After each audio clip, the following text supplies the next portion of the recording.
Netflix, you don't need cable. Hop on YouTube, welcome to the hood table, where we chop up local and global events vocally. You don't really wanna miss out on these conversations. Just joke a little, laugh a little, get that wine in your system, fill your glass a little. Expose current events, talk trash a little. You never know, these opinions might clash a little. They addicted to the content, got them binge watching. You don't like it, then you want invited. Bet your friends watching in the house or in your job parking lot before you clocking. They don't wanna miss a second of this HT content. Everybody think they got something to say, so it's an open invitation, bring it to the table. But if you come whack, just know we ain't buying in. We gon' probably turn your back and tell you sorry, try again, Yeah, welcome to the hood table. You don't need Netflix, you don't need cable. Yeah, welcome to the hood table. You don't need Netflix, you don't need cable.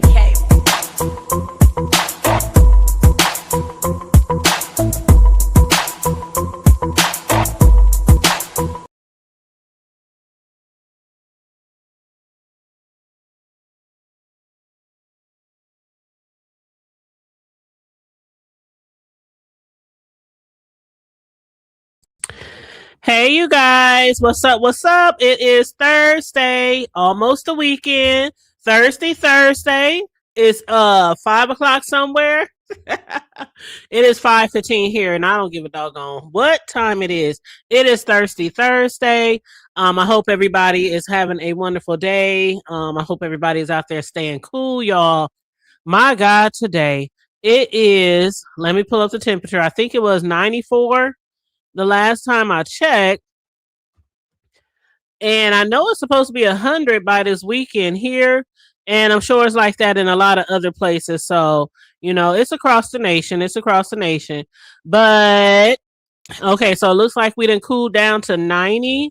I know it was 94, or okay, it's 90, but they said it feels like 94. So with the humidity, it feels like 94. So that means it's really hot out there. I know we're supposed to get some isolated showers this evening. Tomorrow is supposed to be 96. Sunday, 96. Monday, 99. 99 and a half won't do. I'm going to just say 100. For Monday, I'm going to just say 100. So it might be like 100 on Monday. But, I just hope everybody's out there staying cool, y'all.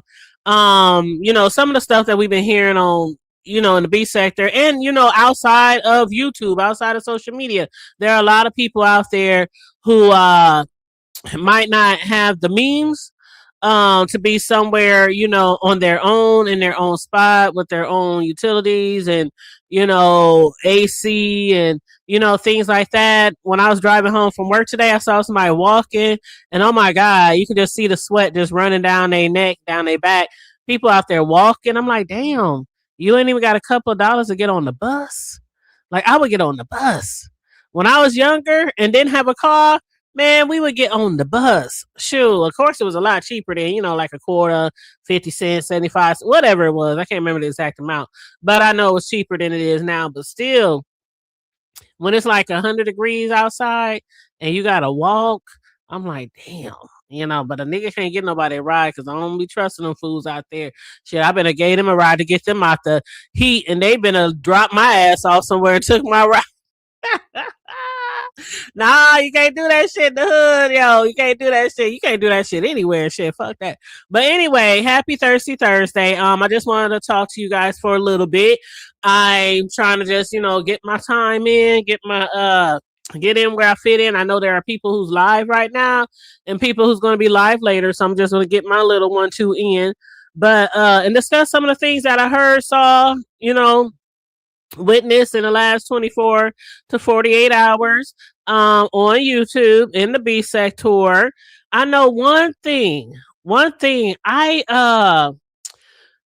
people are still talking about Catherine, Catherine Powell, and talking about her situations, talking about the allegations that she's, throwing at the pastor and his wife and the church overall as a whole, I guess. But the shit I'm just getting bits and pieces. A lot of it is coming from okay, hold on. This is my girl. I think this is my girl. Hey boo. Hey, what's going on? How you doing? Fine.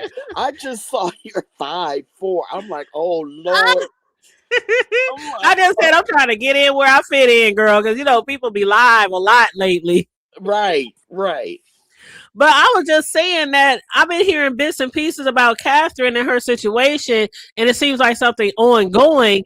And the last thing I heard was her going off over there. I'm not going to let this rest. I'm not going to stay off your neck until you get me a house, until da da da da da da da.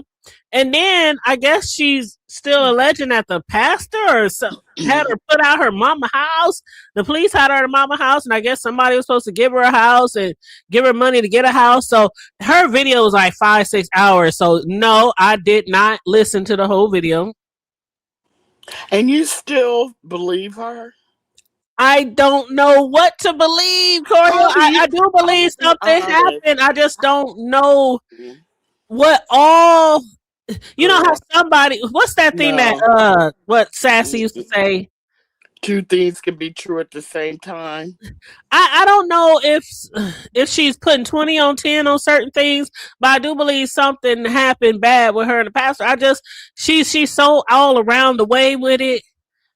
And the way she tried to explain things is not coming across. A lot of it, being understandable. I don't know if that's, and I'm not trying to put no shit on nobody. People are trying to say she having a crash out, she got mental issues. I'm not trying to put shit on her like that, But I don't know. And then I heard today, Cruiser went live, and she said something about, because a lot of people is like, concerned that she was homeless, and people think she got put out, or that people was calling, getting her put out, something like that. I don't know. That's what people are saying. And so she was saying how Catherine has said, and I didn't hear this, but she said how Catherine has said, and Catherine's son had said, and I don't even know where that came from. If the son talked to somebody or somebody reached out to him, if he went live, I don't know. But they said that Catherine and her son both said that she had been homeless for years. So a lot of us is thinking this is just something recent, something new. Well, I do remember her saying that she had been homeless before.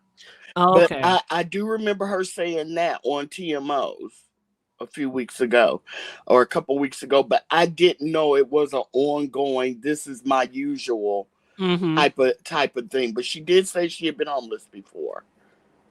Yeah. Yeah, that's how I don't know if you listen to Cruiser or watch Cruiser, but she's been doing some really good, lives, and she was going in today. It just doesn't make any sense. I understand people want to give her the benefit of the doubt, and people don't want to put the mentally ill jacket on her and stuff. But when you have 20 things that she said has happened to her, and 18 of them sound like something off the Twilight Zone, people gonna believe the two things that maybe might sound right, like it might have happened. Right. You understand what I'm saying? Out of all the things she said, 99% of it sounds crazy, literally crazy. But that little one or two things that she said that might have happened, that makes everybody go, not everybody, but a lot of people go, well, I don't know. And it's like, come on. She has said some of the only things to me that sound like, that make people say, well, is because it's a man and a woman involved. Catherine's the woman, the pastor's, obviously the male. And because it's a male-female dynamic, people want to give her the benefit of the doubt because men, for the most part, can be dogs. You see what I'm saying? Yes, they can. And that's the only reason that people are giving her the benefit of the doubt, knowing that 99% of the shit that's coming out of her mouth is crazy. And and not all men are dogs. And I'm gonna be honest, a pastor of a 20,000 plus church, mega church in one of the oldest cities in America, I don't see him going for a homeless woman, a broke homeless woman. Granted, there are men that take advantage of women that are in need, but there are a lot of women in Philadelphia in need that ain't bald headed and et cetera, looking like Catherine. I'm keeping it a bean. Okay, I'm done. Mm-hmm. I'm done. Well, hey, Dr. Soapy. Dr. Soapy said, hey, two of my favorite peeps. Hey, Soapy. Thank you for sharing the live, Dr. Sophie. I appreciate that. I know other people are live right now. Y'all could be anywhere else, but this is the time that I can go live. So you know what it is. I'm getting in. But I still can't believe that she reached out to Pastor. Like what she say, like 6 months ago, 5 months ago, and asking for some money. Wait, you did hear that, right? And that's another thing. The longer this goes on, the more stuff that should have been said back then or could have been said. She did a whole week of talking about Pastor last week, week before last. Mm-hmm. You know, I sent him emails. I sent him this. I did that. Now all of a sudden this week, she gave him an idea for a T-shirt to sell. What? The coins keep me here. She claimed that she gave him that idea for a T-shirt, and okay. And okay, so now she gonna do like the pastor. Remember when she said the pastor they stole her laptop and took her idea? Don't do it, Pastor. Don't do it. Y'all still want to think that she could be telling the truth, but okay. She did that. And then what else and then she said that. And so now you said she said what now? What's the new one?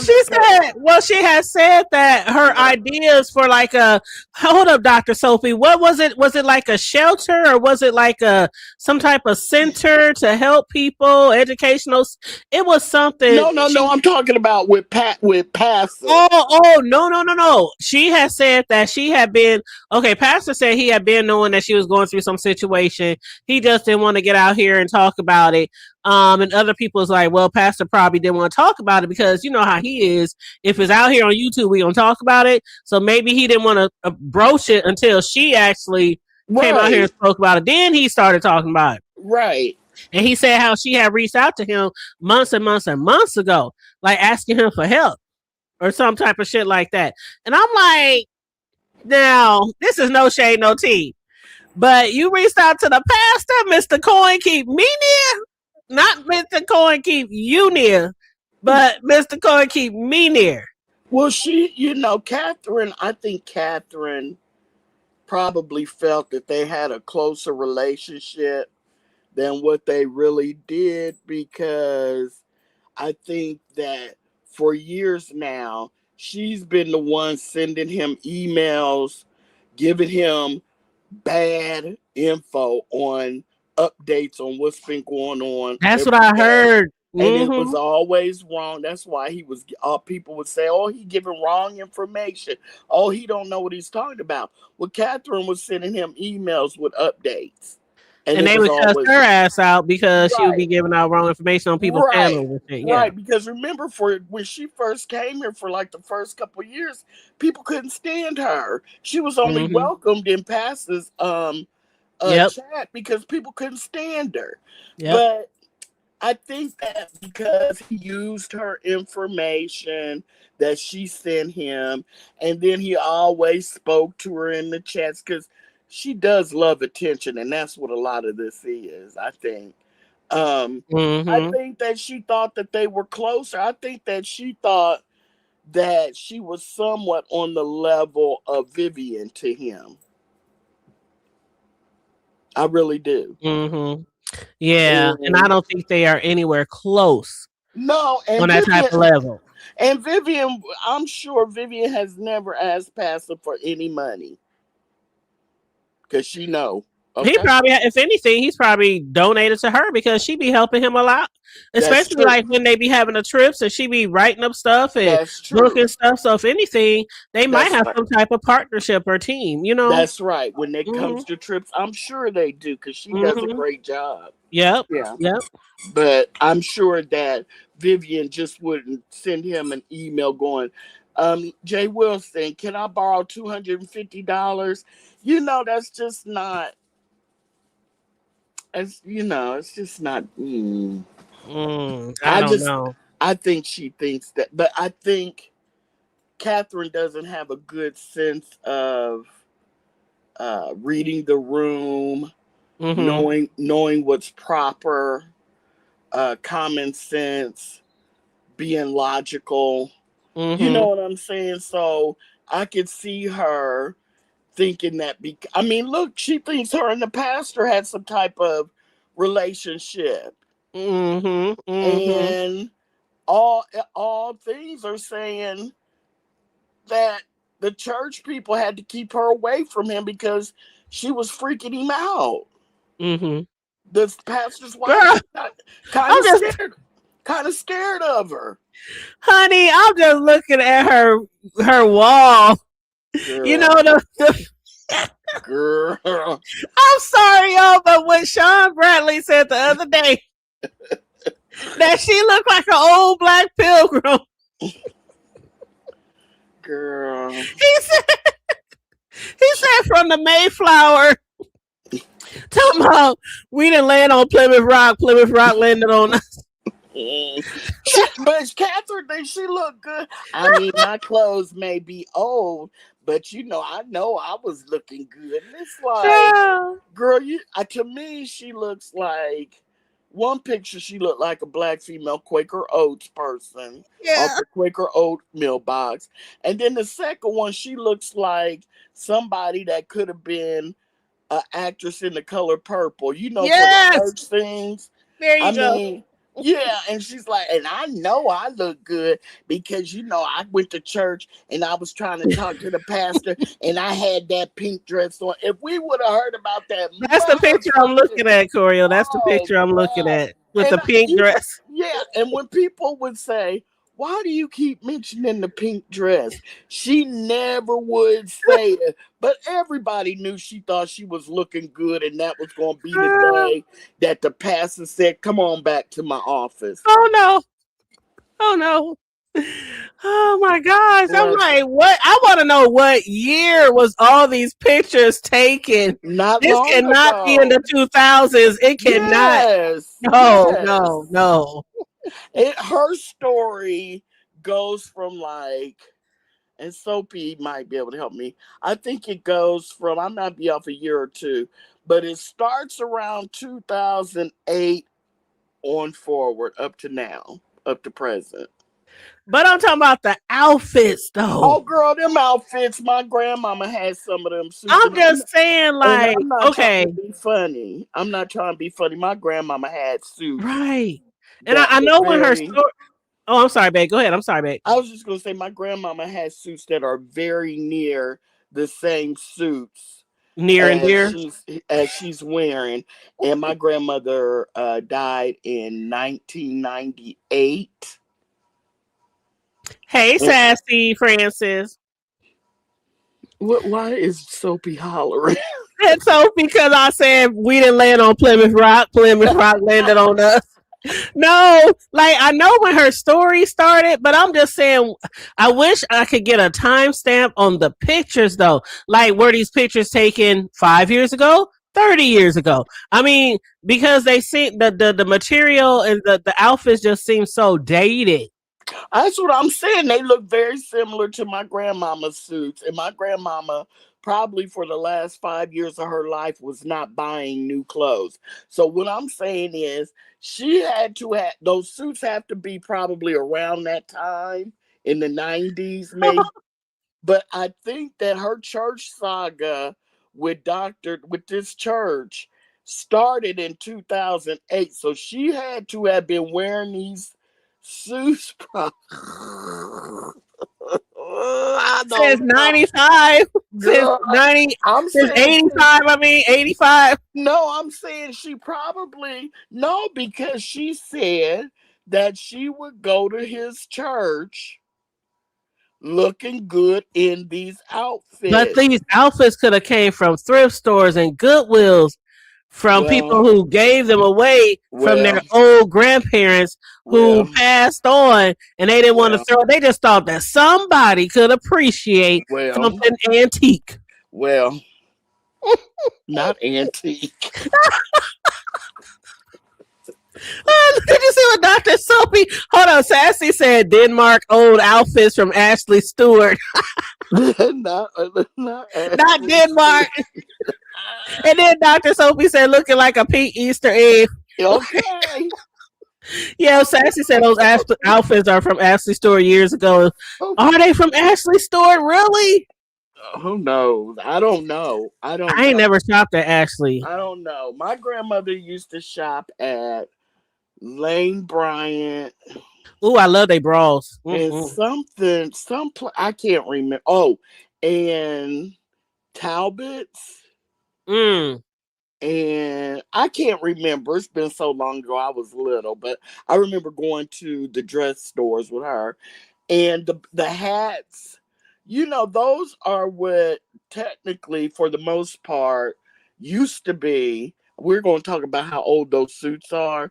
The mothers in the church, the older women used to wear the hats and the matching suits. Mm-hmm. But I think everybody wears hats and stuff now. But oh yeah, my mother used to wear hats, but she was cute. My mama was cute. She thought she was, she was a really Bible thumper, so she didn't walk out the house to even go to the gas station without being made up. Well, like I know Sassy lying. Go ahead, girl. I'm gonna Sassy ignore. said she's not getting rid of those clothes. She spent too much. Look, know what, listen, Sassy? Go ahead and finish your mama dress. Because Sassy playing. Sassy playing. Okay, that's why I said I'm gonna pretend like I didn't read that, and we're gonna go on about your mama dressing up to the nines to go to the gas station. Because I know you lying.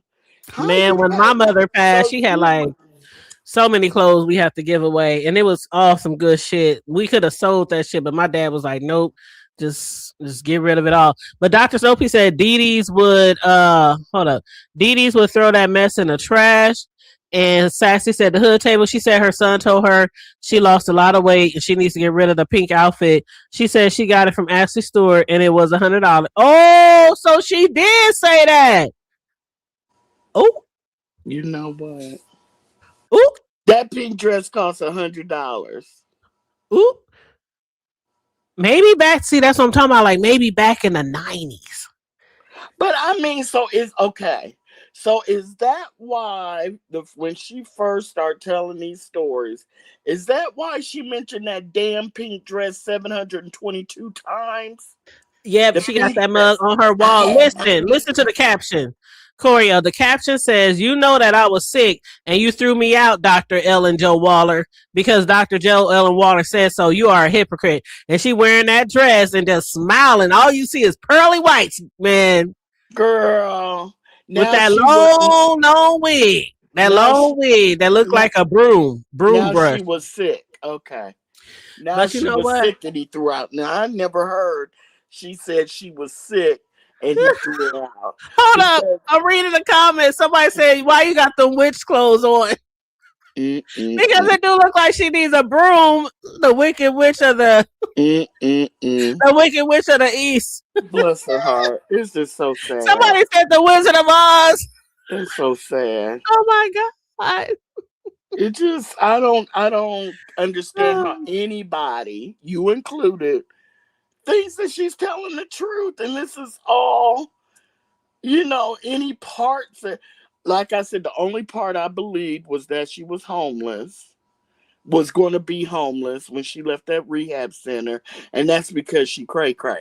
And she said that, and I don't believe, and we all know that pastor didn't call her mama and have her mama evict her child out that house. Now, she may have did it because Catherine was in there tripping, But I think she more so did it on her own. I don't think the pastor called her, got involved. Are you She kidding said the me? pastor got the police involved because the pastor is good with the police precinct or something, or the captain or something like that. You know, because most people were saying when she first told the story, people were saying, well, even if it's your mother's house, if somebody, you know how it go, if somebody lives in your house for a certain amount of time, you literally have to evict them through the courts. If Right. they get mail there, if they've been living there, washing their ass and your shit for months, you gotta literally evict them like the motherfucking tenant, even if you own the house and y'all live together. I see people going through this right now. I ain't gonna say their name on here because they probably watching me, but they cannot even evict the person that's in their own motherfucking house, and that's But why I here's refuse to let mine. anybody live with me. Nobody can live with me because of But that. here's mine. Why? What? Let me tell you something. A medium-sized church in a medium-sized town, the pastors are going to be familiar with the police chief, the mayor, because politicians have to go through the black church and the black community to get the most support. You understand what I'm saying? So it's hard for politicians to get the black vote if they don't mingle and handshake with the black church in whatever city or town you're in, unless you're in an all-white little rural town where there aren't any black people. So can you imagine a 20,000 plus church in Philadelphia? You don't think that the mayor, the police chief, the city council members, anybody that wants to get elected don't know that pastor of that church and have lunch with him or dinner with him? Are you kidding me? So when that's what Mm-hmm. I'm saying, when you say when she says all that stuff, yeah, because you know he knows the police chief. You damn right he knows the police chief. You damn Mm-hmm. right they call each other probably by the first name. Yeah, because that's just like our mayor is good friends with the doggone president. I mean, the ex president. Exactly. How would you say it? The prior president, Obama. Yes. Yeah, our mayor. So yeah, I'm pretty sure they are up there. Yes. Know the police chief and lawyers and Yes. judges and all that kind of The shit. Especially mayor, when they do all the the fundraisers and things like that. yes, Yeah. yes. Mm-hmm. So that's what I'm saying. She's not. I wish Catherine nothing but the best. I do too, especially after hearing that allegedly. And see, this is the catch right here. Allegedly, she been homeless. And see, it's not that I'm hating on the homeless. I never have hated on her being homeless because y'all know the I people who haven't follow me. There was either. a point in time when I've been homeless. So Yeah. that even though it was in my early 20s, it still happened, right? And Mm-hmm. actually, it was during my teens into my early 20s. But anyway, neither here nor there. The thing is, if she allegedly, because Cruiser said that she's mentioned it, Catherine and Catherine's son, that has been an on and off thing for years. Why now is it such a big deal that she's making a such deal to blast him for not getting her a place to stay when allegedly she's been homeless for years? Because I think that Karen, what's her name? Catherine Catherine, you said has Karen. finally figured out a way to be relevant in the beef sector, get her channel popping, get her subs up, be on the cool kids panels, talk to the cool kids. She's finally figured out a way. She tested the water. She didn't get a bite the first time.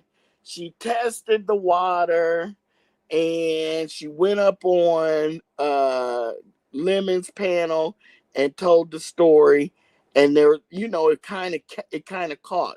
Then I think she had been over, either then she went to cruisers or maybe she went to cruisers before, but it finally started catching on, and she is in her world. Mm-hmm. Everybody's paying attention to her. She's probably, her channel's probably almost monetized now. Oh, she's probably pretty close. And Dr. Sophie said no sense of reality. None. Mm-mm. I mean, Soapy, um, when it comes to this kind of stuff, the Hood Table has a kinder heart than I do, because I'm very much a cynic. When I think I see mental illness, I don't like to. If I think it's something wrong with it like that, I want it to go get help.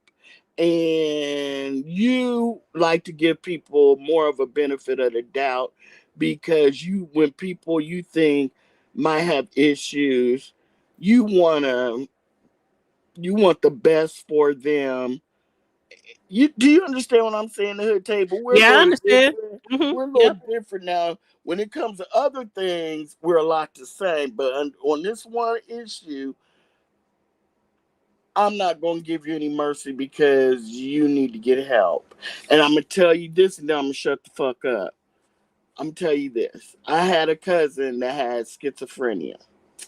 Well, he wasn't really a cousin. He was like, his mom had him, and then her mom married my uncle. So technically, Mm-hmm. he wasn't a blood relation. But anyway, Right. Right. he had schizophrenia. And he would never stay on his medicine. And I remember I asked him, I was like, why don't you take your medicine? You know your life gets going good. You get a job. You did it, da da da. You even got a girl a couple times, and then all of a sudden you just get off your medicine for no particular reason, and then you're acting crazy, and and things just start going downhill.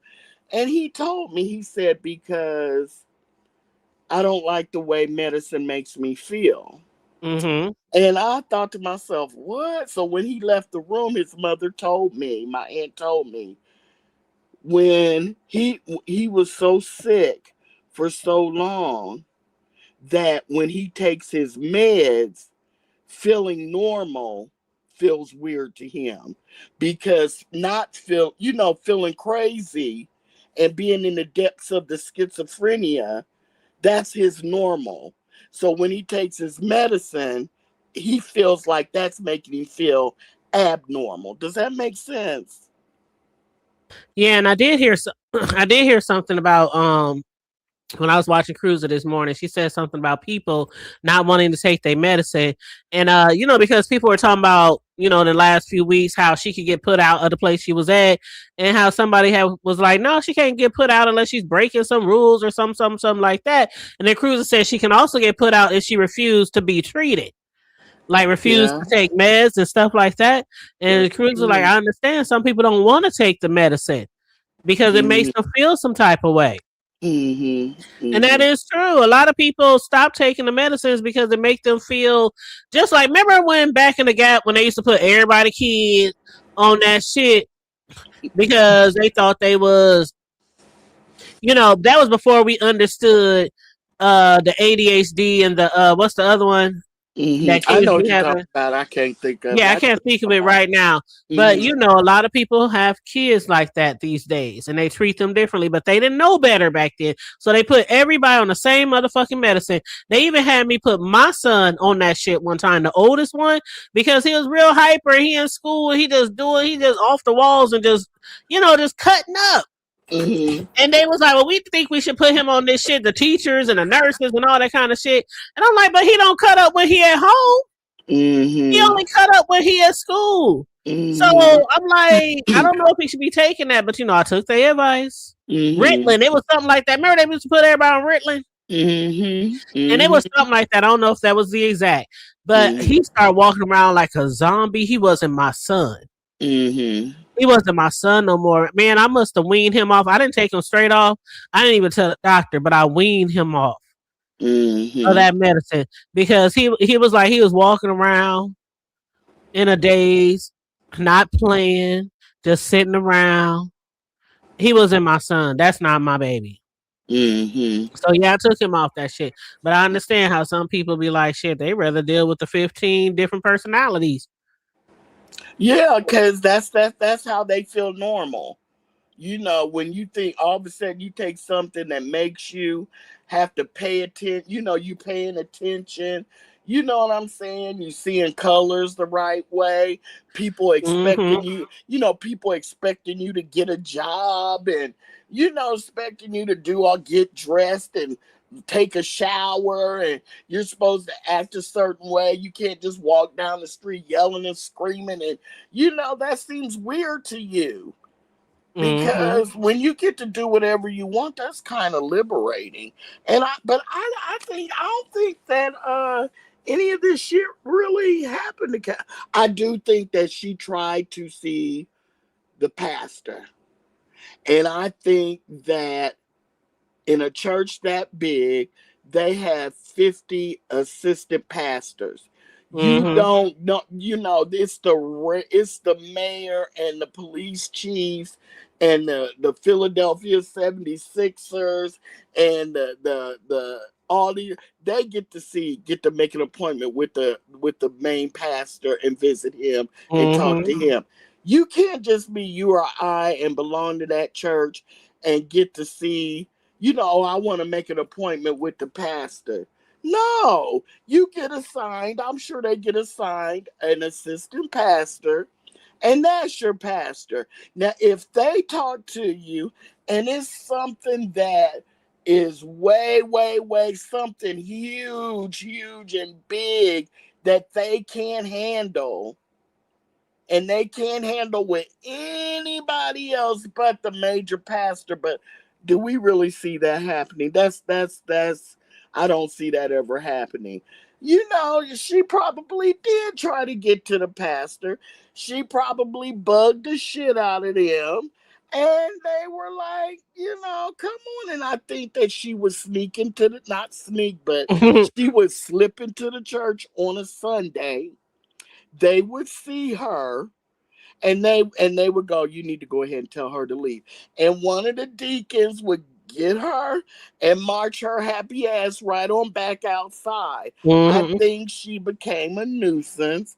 And I think ZX said that she tried to fight. We don't know. We don't know how true. You understand what I'm saying? So this is alleged through ZX. He said that he talked to one of the church people, and was it him? I think it was him. And he said that, I think it was ZX. He said that she tried to fight the pastor's wife. What? Not fight the pastor's wife? That she was getting aggressive with Ooh. her. And they had to take her ass and take her out to church. Not fight the pastor's wife? That, Shit. I don't think she put hands on her. But she was getting aggressive. I think it was ZX. ZX called the church and spoke to actual people. Hey, Melissa. How you doing, Boo? She said, hey, Tanya, Choreo, Soapy, what up, girl? Hey, Melissa King. But yeah, I believe it was ZX. He called up there and spoke to, was it ZX? Hey, ma'am. I think that's the only person I've ever. Hey, Melissa. I think that's who it was. But it's ZX telling the story, so who knows? But he said that woman was up in there trying to get aggressive with that wife. And not fight the pastor. Oh my God. And see, that's why a lot of people think that she wanted, because one of her baby daddies was a big deacon or assistant pastor in a church. And she had an affair with him. He was married. Y'all said something like Catherine. Girl, have you been following this shit, Mel? Man, I left a message on Bertha May thing because she the one got me started listening to it. I was like, this happening got me hooked on this shit. Girl, she got everybody hooked on this shit. I ain't hooked on it. I'm not, I ain't gonna lie. I think she crazy. I think she crazy, but it's crazy entertaining though. Yeah, it's crazy entertaining. I get it. Yeah. Cause she had a 6-hour live this morning, and I listened to everything on double speed. But, did you watch it? Okay, so you actually watched it because all I heard was her going off about somebody not giving her money to buy a house, and I said I cannot sit here and watch this 6-hour live. And plus, I was at work, so I couldn't do it. So, what did you get from the 6-hour live? That's why I had it on, because I needed something to help me get through my workday. But okay, so she came on at first fussing because apparently she done left the I don't she was in like a step down nursing facility or whatever. Yes. So she left there last night, and it's so crazy because the way she be talking, you would think she actually knows this man, because she was on there like, Alan, I can't believe you took She me. be talking like he's right there watching her. She said, Alan, I can't believe you took me out of where I was at to put me over here in this one room place. I told you I wanted a house. I didn't tell you to put me in a one room. You would have thought he was sitting right there listening. I was just like, this lady is absolutely crazy. Yes. And what's up, Grip Zone? And hey, Sassy. So now we're supposed to believe that not only did he call her mama and have her mama evict her, now we're supposed to believe he got her put out the step down and put into a one room place. But hold up, here's the twist. Here's the twist. So she, after about 2 or 3 hours of her fussing, talking about she finna read Alan down to the ground, and he should have never messed with her. And he told her, it's been he had 20 years to get it right and all this. So ZX comes in her chat and starts, spamming stuff about she a crackhead, and it's like a light bulb went off, and she was like, oh my God, Alan, I just figured it out. So now I understand why you had me to come over here, because you don't want ZX to find me.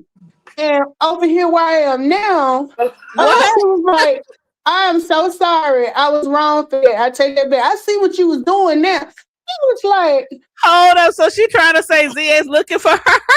Yeah. So but Melissa, but Hood Table thinks that there might be something to all this. I do think that there's some truth. I just don't know how to decipher. Girl.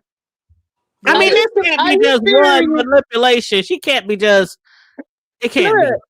I have relatives that fall under this category. And the one thing about it, I will say this, I think she believes what she's saying. I think she absolutely believes what she's saying. Do I think it's true? No. I think it's true that she visited that church. Oh, yeah, that's true. And I think it's true, like she said, that she's never had a conversation with the man. I think that's true. I believe that too. Never had a conversation. Now, why does she keep posting all those pictures of her with the old pilgrim dresses? I don't understand. Girl. Good, girl. Oh my God. These people are lying to her, they're pumping her up. Girl, I think these people are pumping her up because they want to give her confidence. But what they're doing is making her feel good. But what they're doing is feeding this craziness. Well, I wasn't gonna say that, but yeah, what they're doing is feeding it and making her come on and talk more, add more. Now she know good and damn. So now we're supposed to believe. Okay, he called her mama. And don't forget, he called her boys too. He made her son come up there. And to the hospital and tell her. That's what they said in the chat. That's what Sassy said. I got it on the screen. She said, did y'all see when she went off on the pastor? Because she said he made her son come up there and disrespect her. And Sassy said, I think it's a little truth in there too. I mean, I really do, but you know what, y'all? Let me say this real quick before y'all go on. Then I'm gonna give it back to Melissa. Have y'all been watching the new spinoff of Little House on the Prairie? No. I'm gonna just leave that right there. I'm gonna just leave that right there. Go ahead, Mel. So there's a spinoff? Yes, and it's so good. I have been enjoying it. I'm on episode 3. It is so good. What is that playing on? It's on damn it. Is it Peacock? Okay. I'll have to check. Don't give me the line. I'll have to check. Hey, I like me some Laura Ingalls. And it's so good. I promise you. I'm on episode 3. It is so good. I love Little House back in the day, but this just gives me Little House Laura Ingalls. These outfits. That's why I threw that in there. Oh, okay. So, she said the other thing she said, oh, I just lost my thought that quick. The other thing she said was, crap. What was I Oh, I'm finna sorry. say? You were saying that, okay, we were talking about how she has the pastor, so the pastor had her mom take her out the house. Right, Then And her son came up there. had her son come up right, there and disrespect her, right. and he got her kicked out of the rehab place. No, she put out a rehab place, and she in a one room place, and now he got ZX. She forgives him because now he loves her so much that she knows now that he was hiding her out from ZX. Oh my God. And then her receipt for everything, because she told me she didn't post these receipts. I just remember what I was gonna say. So she actually said on a live the other day. Now, at first everybody was telling her how good she looked and she was bragging about the pink dress, right? So Okay. now she's saying when she was talking to him the other night, she was like, "And Alan, I went back and looked at that last picture I took, and you could tell I was sick. You can't tell me you didn't see me and you didn't realize that I was sick. Why would you not try to do something for me?" And I'm just like, wait a minute. I thought she was turning heads in the pink dress. Now That's the pink dress that I was talking about earlier, Corio, when she was talking about you knew I was sick. Yeah. yeah, You because did say that. she said she had a picture of her in the pink dress like maybe 6 months ago or something, and a picture of her recently. And she said when she put them side by side, you could tell he should have been able to pick up on the fact that she was sick. And I'm just like, I mean, she is literally talking like she Girl was looking like a whole talking. bottle of Pepto Bismol.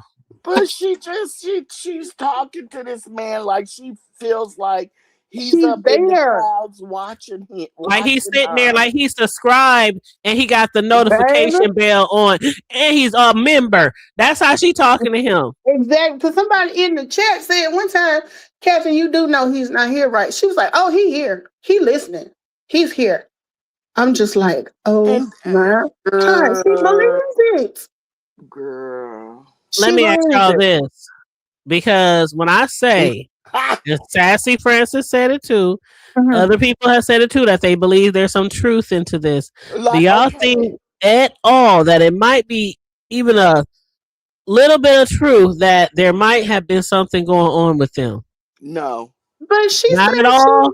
she You said mean she's as far never met as him and never talked to him. So how could something be going on if you've never met him? See, and that's But the if part she I was think at y'all his, she was going to missing. his church though. What that means? She said that she never got to speak to this man. So if Right. you never I got to don't speak know. to him, But if she never speak to them, then how is he supposed to have done all these things and got her put out and And supposed to get That's her a what spot, an apartment, now in a house? now you baby. getting it. Now But Right. you you ain't never getting spoke it. to him. She And that's said the she problem. never spoke to him, and See, that's that's the what I'm saying. issue. That it don't add up. It don't make. Mm-mm. See, And that's see, where your disconnect was coming, Hood Table. right. You really thought that they had interactions, they had talk. They No. never But how could spoke. she not? I can't say Choreo Lover was supposed to get me an apartment, but I really never talked to her. Like, how does that work? Baby, Because she, Oh, y'all she saying she everything is said telling us delusional. the truth. she is truly, she says she has never met him. She's never had a conversation with him. She hadn't had sex with him because she ain't slept with nobody in 8 In years. 8 I years. heard that 8 years. She said the Woo-wee. only time she ever really got close to him was they were doing a drive for some bone marrow or something in Yes. her city, and she went up to volunteer, but she didn't even know who he was when she walked past him. I guess when Yes. she went to the church later, she realized, oh, that's the pastor. But she said she never had no type of contact with him, but she's saying that she built his career because Yes. she gave him all the ideas when they confiscated When they stole her, allegedly stole her laptop. Right. And so now, Allegedly stole both of her laptops. right. So Right. now do you see why Melissa and I and almost everybody else is like, this is some bullshit. You cannot have Oh. this connection with you. And another thing. What? Go ahead, Melissa. Go ahead. It's like everybody who has tried to interview her or talk to her have tried to get her to make a link or a connection where she has actually had some type of communication with this man. And she always be like, how many times I got to tell y'all? And everybody be like, but you ain't saying nothing. Did you see Cruiser when she interviewed her like a couple of weeks ago? That was a mess. I'm telling you, I went back yesterday. Cruiser was like, just get to the meat and potatoes. Cruiser was like, Cruiser wasn't having it. Cruiser was like that. K-Fit was trying to get her to, even Diva Tomboys was up there on Jay's platform trying to get her to, break it down. Let us see where the connection is. And she never could do it. All she kept getting frustrated with everybody saying, well, I done told y'all 1,000 times. And everybody's like, but you really haven't. You ain't told us nothing. How do you jump from I never, the closest I feel like she got to him was at that blood drive when she walked past him, but she didn't know who he even was until later on. I think she was at the church for a Sunday service and she saw him up in the pulpit and was like, oh, that's who that was, thinking back to when she was at the blood drive. And that was 5 years later. Exactly. Yeah, that's right.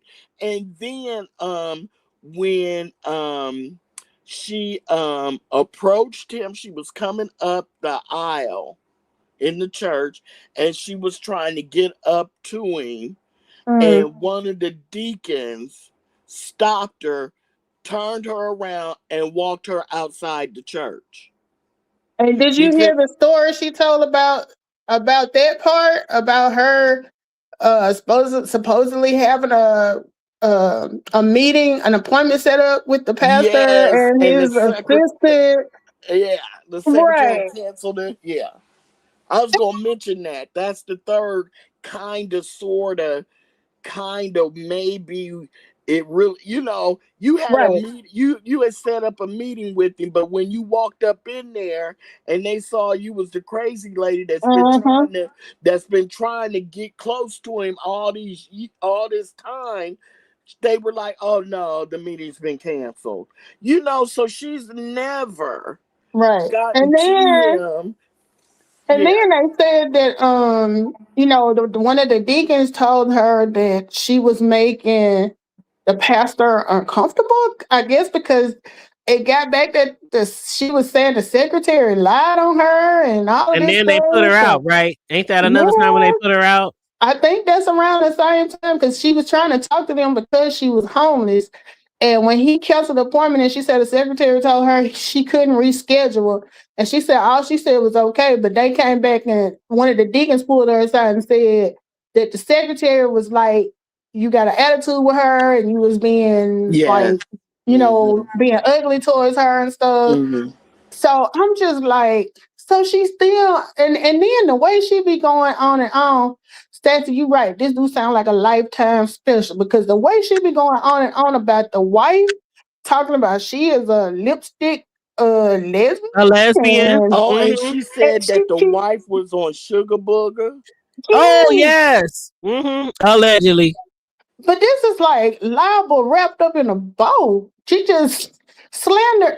I mean, it's a lot, Taylor. Taylor said, think about it. Why hadn't she provided her own housing? It's a lot. You know what? Speaking of housing, did y'all hear Mr. Williams offer up a place for her to come live with him? Really? Somebody said because I guess he was advocating for her or something on somebody's live. And somebody said, in the morning with a broomstick. Girl, shut up. She said, Mr. William was saying, somebody said, Mr. William, why don't you let her stay with you? He said, well, if I could, I sure would let her live with me. I'm like, y'all better be careful. We done already had a situation where somebody had somebody move in with them. And we saw it was Sugarfoot's. Dovey crazy. But Dovey crazy. Like a fox. Right. But still, you gotta be careful. Ain't no way in motherfucking hell. Well, okay, I can't say 100%, but it might be a couple of y'all that I might be like, it's crazy. I know, but I'm saying the difference. It might be, I could probably say maybe 2 or 3 of y'all that I might say, I just feel so bad. Bring your ass here, my nigga. But for the most part, y'all got it. Y'all can't just be letting motherfuckers from YouTube or No. social media come live in y'all motherfucking house. I don't even want my sons to live with me no more after they Thank moved out you. and I done had this shit all by myself. I can run around booty bucket ass naked. I can, do. It's man, after having people live with you for years and you finally got your own shit to yourself. When my boys be like, Mama, I think I need to move back home. Let me find you an apartment. How about I help you with a deposit? Because I really don't want you back home. But if you really have to, you can always come back home. But I prefer to help you find a place to live. That's what I'm going to say. Before I let somebody come and stay with me, I would try to help you get established and set up where you are. Because Mr. William live in like what, Illinois or Indiana or somewhere? I don't know where the fuck he lives. Where Mr. William, but I know I that want to say he's in Illinois, not Chicago, but like some part of Illinois. Catherine better move up in there with old Barry. Catherine better move up in there with old Barry White. Here you go, Catherine. Man, my thing with him is he ain't learn from the African lady. No, I don't know, but what up, Riggs? Hey, boo, how you doing? What up, VA Sagittarius? How you doing? Let me read some of the comments, y'all. So Riggs said, what it do? Taylor May said, remember when she got mad at Jay Wilson about him letting Lovely cook for that challenge at her house, at his house? She was pissed, and is she so concerned with who that man sleeping with? Hey, Taylor May. And VA Sagittarius said, hey, the hood table. Oh, Taylor said, VA just speaking to all of us on the panel. Hey, boo. Hey, girl, hey. Wait a minute. She was mad because Lovely Love cooked this had to be when I was gone. So Pastor had a cook-off or contest. He was going to. And she got mad because he was going to let Lovely Love cook at his house. But trying to think of it, shouldn't she have been homeless around that time? Or was she still living with her mom? I don't know. They said she's been homeless off and on for years, so I don't know. She said for the last 10 years. I think that because I know when she was when she came back off of Lent. She was going off. She was cutting the camera on a lot over on Lemons. Because somebody was up there dragging her head, because she ain't got no hair on her top. Right. Yeah. And so she was like, I'll show y'all my head. I got alopecia. She turned the camera on quite a few times in the next few days. And it looked like there was furniture and stuff. So I'm gonna say she was living in her mom's house. Yeah, that's what VA Sagittarius said. They think she was living with her mom. Yeah. But she said she fell out with her mom because her mom was in her business too much and trying to figure out. And like she was saying, she was trying to see who her doctor's appointments were with. Yeah, check her prescriptions and doctor's appointments. I'm telling you, I got a brother that's got some issues, and that's the type of stuff you have to do when you know your child. Like you gotta make sure they go to their doctor's appointments and make sure they taking their medicine every day. You can tell when they're veering off the tracks. Yes, my aunt used to argue with my cousin. You take your pill. Did you get your prescription refill? Right. You let me take. Do I need to take off to take you to the doctor's appointment? How you gonna get there? Do you need money for the bus? Do you gotta stay on them like they 2 years old? And it's harder when she 52, so my brother, he been well, I don't want to give her no diagnosis, but my brother has had his issues since he was 18, so he's used to being managed by my parents. It sounds like she got out and did her own thing for a while and kind of been back and forth. So, that could be harder to manage when you got kids and all that type of stuff. Okay, so let me ask you this, Melissa, because I think her table said she didn't hear this. I was busy this morning and I clicked on YouTube cameras because I like to give her and Jay Dunn and whoever else in the beef sector is live in the morning, give them a click of the view, even if I don't stay in there, just so they can get that count up.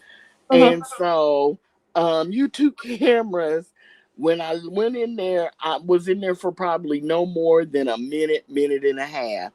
And she was saying how Catherine went live. And I remember thinking, oh, Lord. And she said that Catherine had said that one of her baby daddies was on crack and he had put her out on the stroll. Mm-hmm. You know what? Get out of here. Shut up. What? Hold up. Yeah, he apparently, and I heard this partially through Bertha May's live because Bertha May was saying, she said the baby dad is. I don't think it was the oldest one because the oldest one dad, I think he a minister or something, but maybe the younger one put on the track. Was she wearing that pink dress? Baby.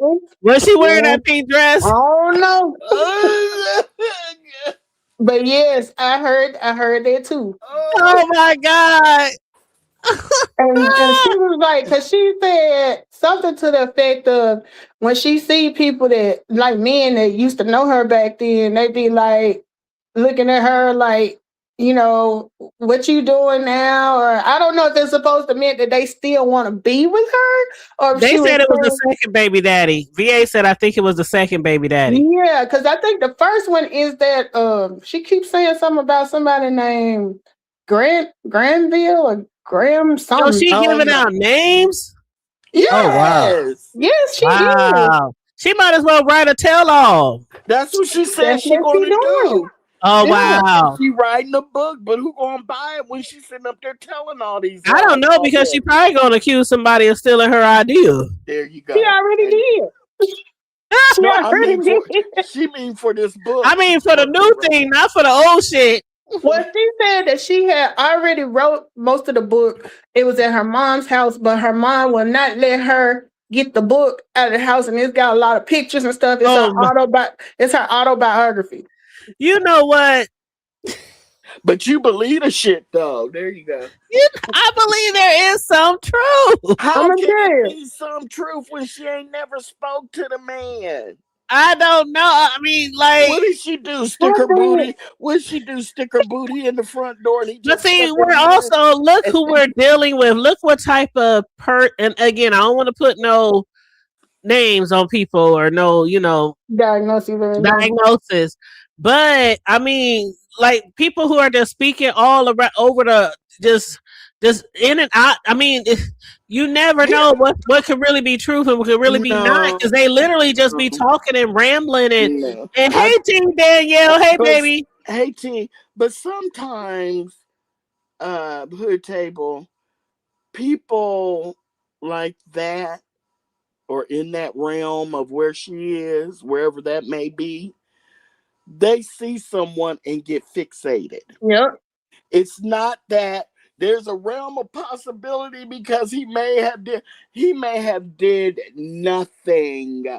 Or he might have, when he was sleeping, smiled in her direction. Exactly. She went to that church. She was looking up there and she saw him. And you know how sometimes when somebody, like Melissa said, they looking out over the church and you could feel, because I went to a Prince concert and had floor seats and I had binoculars. And can't nobody tell me that when I was looking through those binoculars, Prince didn't look me dead in my eyes. Okay. Oh. But you see what I'm saying? So let me tell you something. That they have to have met. They touched, accidentally brushed against each other. People will see people, stalkers. She has been convicted of stalking. Oh and my God. A better example, the same brother I was talking about, right? This was before he had been diagnosed fully. When he was around 18, he was working at a fast food restaurant. Now, at the time, I was living 2 hours away because I had moved to Birmingham, but he would call me because he said he had me believing, because he said he met this girl at work. He wanted to ask her out. So he's calling me every night, getting advice, and I'm, advising him on feeling like this was a real thing. Come to find out, he had made that whole relationship up in his head. Yeah. And his employers actually reached out to my parents and was noticing the erratic behavior and stuff. Wasn't none of that shit true. See? The only truth to it was they both worked at the same place. Right. I think that that's could have been what happened. She saw him at that blood drive, or when she went back to visit that church 5 years later, and she saw him up there in the pulpit, and she's like, "Oh, that's the pastor." And she could have. You just cannot have anything bad happen when you never met, to the point where they're calling and getting you kicked out of places because they're jealous of you and they want you, and you never spoke to them. Everywhere That she shit lived is in the scary, last though. 10 years, she said that his wife had her kicked out, and she knew it was the wife, but he was like, "Alan, you wouldn't try to stop her because and then she started telling, did you hear her talking about how his side chick and his wife both met Alan? Yes, lipstick, lesbians and shit. And hey, Burr, how you doing, boo? Hey, That's some scary shit, y'all. I don't know if I know Mel told her story, but I done told several stories of being stalked and having a stalker. That is the scariest. I mean, I had a stalker so bad, I had to have my dad lend us his pistol, and I have several brothers and cousins living with me for a period of time. That's how bad this stalker was. Were y'all even friends or no? So how did he even start fixating on you? Because and I'm gonna try to make it real short because I told the story several times. But I used to live in this apartment, and he worked for the trash company, right? And one day, me and my homegirls outside just drinking and smoking. He is chilling outside. He comes by. He's, hey, how you doing? Whatever. Cute guy, real cute guy. And I'm like, he a trash man. That's how I was. I was young then. He had a job. Nowadays, I would say the nigga got a job. But then I was like, And so every week he would try to holler at me, talk to me, and I'm like, So one day I finally gave him a chance. And he called me. Like, when I say, how normally when you give somebody your number, you want them to call you, but you don't expect them to call you once they go around the block? Yeah. Because that's desperation at its finest. Yes. So I'm thinking I want him to call me, but this nigga, when I say he called me like 3 minutes later, was this what's up? How you doing? I want to see you. I was getting ready to ask that, Melissa. He said, "What's up? What's up? What's going on? I want to see you." I just gave you my phone number 3 minutes ago. But he wants to see me. So I'm like, well, I'm kicking it out maybe tomorrow, the next day or some shit, right? So anyway, a few days later, he already knew where I live. And mind you, I didn't stay by myself. I was in a 1-bedroom efficiency with 3 homies, okay? Like, that's how we lived back in the day. Once somebody got a spot, we all had a spot, right? And coming from somebody who was homeless for years, that's just how it worked. So all my homegirls, my brothers, we was deep every day in my 1-bedroom efficiency. So he came over one day, we kicking it, drinking, whatever. It seemed to be good. Hey, we playing cards. I mean, everything seemed to be cool, right? So he left. We didn't kiss. It was nothing. We didn't kiss anything. And okay, nice to, I'm glad to, come over, whatever. I'll talk to you later. This nigga called me probably 10 minutes later. What you doing? You mean like since you left 5 minutes ago? Like 10 minutes later when he got home, what you doing? And I'm like, it still didn't hit me then that I might have a problem on my hands, right? So I'm like, nothing. We just like before, I just talked to you. What? So anyway, this nigga for the next maybe week, he was calling me like 100 times a day. It got so bad where I was kind of freaking out because I'm like, why is he calling me so much? I never had a nigga call me so much. What you doing? How you doing? Can I come over? No, I'm busy. I'm working. Who's over there? What you doing? Are you sure you single? It was just all kind of just different shit, right? And so my homegirl's like, nah, this motherfucker crazy. Mind you, the 1-bedroom efficiency I lived in, it was in the hood, and I had cousins that lived upstairs, cousins downstairs. So it was never a time that I probably wouldn't have had no, back if I needed it. But so that had got to like really, really bad, right? So one day I told my homegirls, tell that motherfucker I ain't here. Tell that motherfucker, just tell him something to stop him from calling. I'm young. I'm like, girl, when I tell you I was like maybe 19 or 20 or 21, I was young. I was young as fuck. So I was like, when he was calling you like that was way before cell phones. Oh yeah, I'm not gonna say way before cell phones. We had like the flips. Okay, we had the flips. We didn't have no Wi-Fi. It was way before that shit. So I told my homegirl, we still had a house phone, nigga. We still had a house phone. And we was watching VHS tape. We was watching Friday every day. It was during that time period where Friday had came out. We was watching Friday every day. And so I was like, tell that motherfucker I ain't here. Tell him something. So they would tell him, she ain't here. She busy. She at work. I know she and that motherfucker. Don't have me come over there. I know that bitch there. What the fuck? Like, when I tell you, we never kissed. We never hugged. This was within a week. So on my right hand to God, to my mama in heaven, I don't do that lemon shit, swearing on brothers and shit and be lying. If I tell y'all something that's gospel, it was within a week all this shit happened, right? So when he did that shit and started threatening my homegirls, now most of the people I hang around got straps. Like, we from the hood, gang related, all that shit. And so they was like, man, if that motherfucker come over here, he gonna get popped. Because they was trying to tell him, leave me alone. She don't want to have shit to do with you. He's still calling, blowing up my phone, right? So finally, it pauses. No phone calls. About a week or so go by. We think we good. The crazy man is out of our life.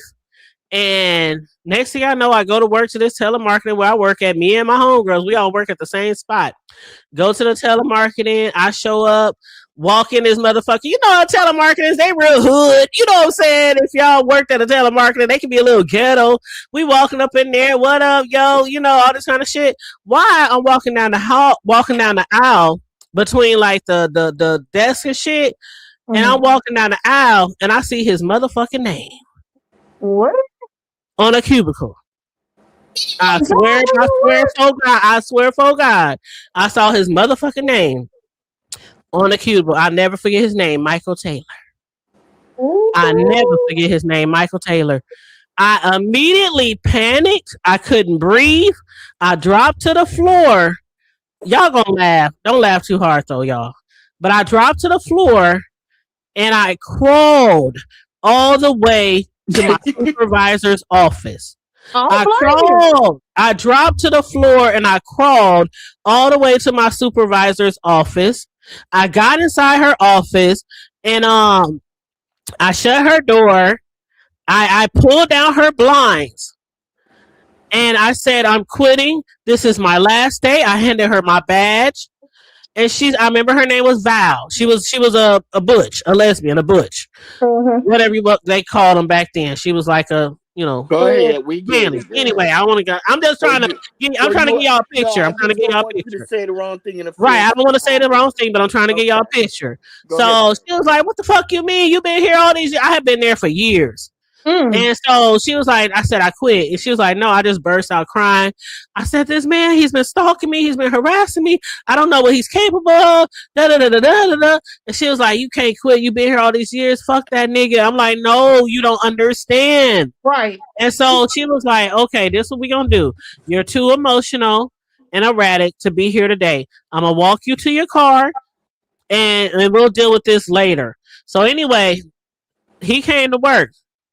This nigga had been there for a couple of days. I didn't even know because it was one of those telemarketers where the training was a couple of hours. It ain't like it's weeks. It was like a couple of hours. They throw you on the floor because it was really easy. You just call people, do a survey. It was a really easy job. So he had been there a couple of days. Then he started missing work because in my mind, and I was right, I wasn't there. Mm-hmm. He started missing work because I wasn't there.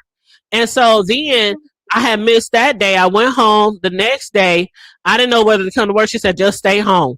So he came to work. She said he left 2 hours later. So the next day I come to work, he didn't come to work. The next day after that, I come to work, he came to work.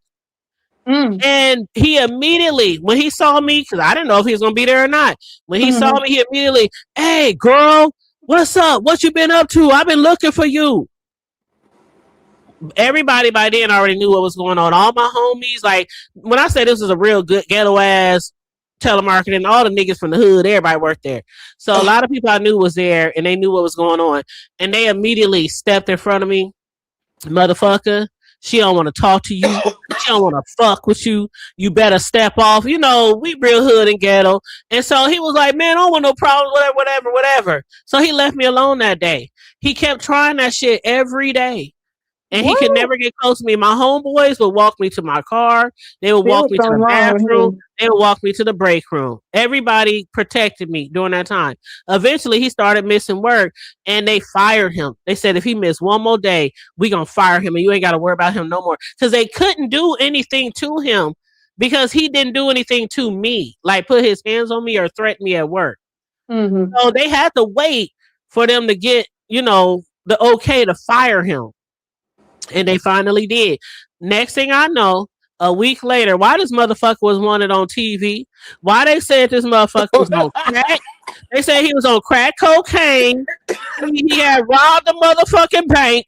When I tell you he done set the fuck shit off a week later. And I find out he's on all these drugs, been in rehab, got a long ass rap sheet and all that shit. Okay. I knew him for 1 week.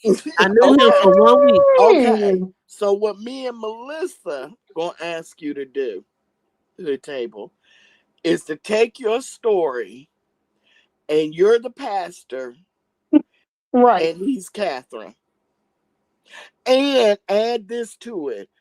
He never came over to your house and y'all never spoke. He just saw you walking down the street. Or he was emptying trash and saw you standing in front of whose house? One of your friend's house. It was my house. It was my apartment. Okay. But we all stayed there. We was deep. Right. He was just driving down the street, throwing out trash, doing his job, and he saw you standing in front of your door. Now, that's the only difference. Y'all never spoke, but you're the pastor and he's Catherine. Do you see what we said? Me and Melissa said. I hear what y'all saying. That's why I said having a stalker is scary. That's just one stalker, y'all. I didn't have many stalkers. That was one, and we never had any relations. I didn't kiss this nigga. I didn't touch him. This nigga went crazy all within a week. Girl, can you imagine, Melissa? You think, ooh, that nigga gone. And then if I would have gave him some, you probably wouldn't have made it back out that house. No, girl, I'd be in the basement, locked up, tired up. Girl. But wait, Melissa, and you think, ooh, I'm finished. I'm done with that nigga. Oh my God, thank you, Jesus. And you turn on the TV. The TV. When I tell y'all, because see, one thing that I'm very good at, and hey, Brown Beauty said you had him looking for you in the daytime with a flashlight. That's right, Brown Beauty. When I tell y'all, my sixth sense, ever since I was a little girl, like the story I told about the man in the basement who was playing with himself and trying to entice me to come into the dark corner. I have this sixth sense where I know, like, I just have this feeling it ain't right. When he kept calling and shit like that, I knew something wasn't right. And I was like, he can't ever come over. I don't want to have shit to do him. Let me tell y'all, I forgot to tell y'all this. One day he called me. The man was doing what? What you say? Oh, you never heard that story? I have told that story. I just told that story again like a week ago. Yeah, when I was talking about pastors and Pentecostal churches and all the scandals they be having and all the predators and rapists and child molesting in the church. Yeah, I grew up with a lot of child molesters in the church. But he was in the basement in the corner playing with himself. He was in the basement playing with himself in a dark corner, and I went down there to use the restroom when I was about 6 or 7. Oh, yeah. And he was like, "Remember I told you heard that story?" Yes, okay, yeah. Okay, go ahead. Okay, so I forgot to tell y'all about this particular stalker. When he called one day, he kept calling, so I clicked over and called 911. And I told him, I said, "This man is harassing me. He keep calling me. Could y'all just talk to him and tell him to quit calling me?"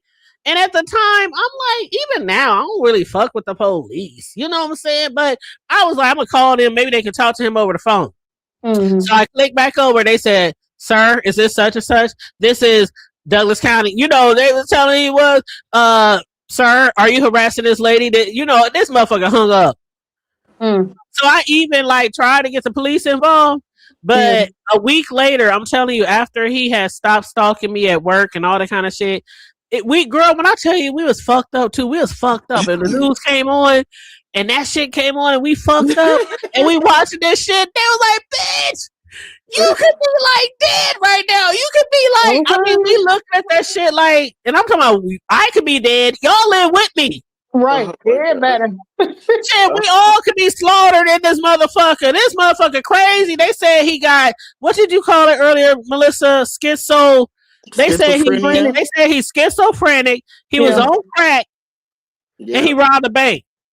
See, I'd have been sick. Did you get like that sick feeling in the pit of your stomach when you watched that news? No, I had a sick feeling. The first time I had the sick feeling when you walked his name on it. When he was harassing me by phone, I was on edge. But when he went to my job, when I tell you he was working for, even though it's a trash job, he was working there for quite some time. He literally quit his job and went to my job and filled out an application. And did you? That's when I started having that sick feeling in my gut. Because that sounded like a Netflix movie. It was, oh man, I'm telling you, like I had started writing a book years ago. I ain't never finished it. Oh my God, I had literally started writing a book. She literally sounds just like Catherine now. I was just about to say that.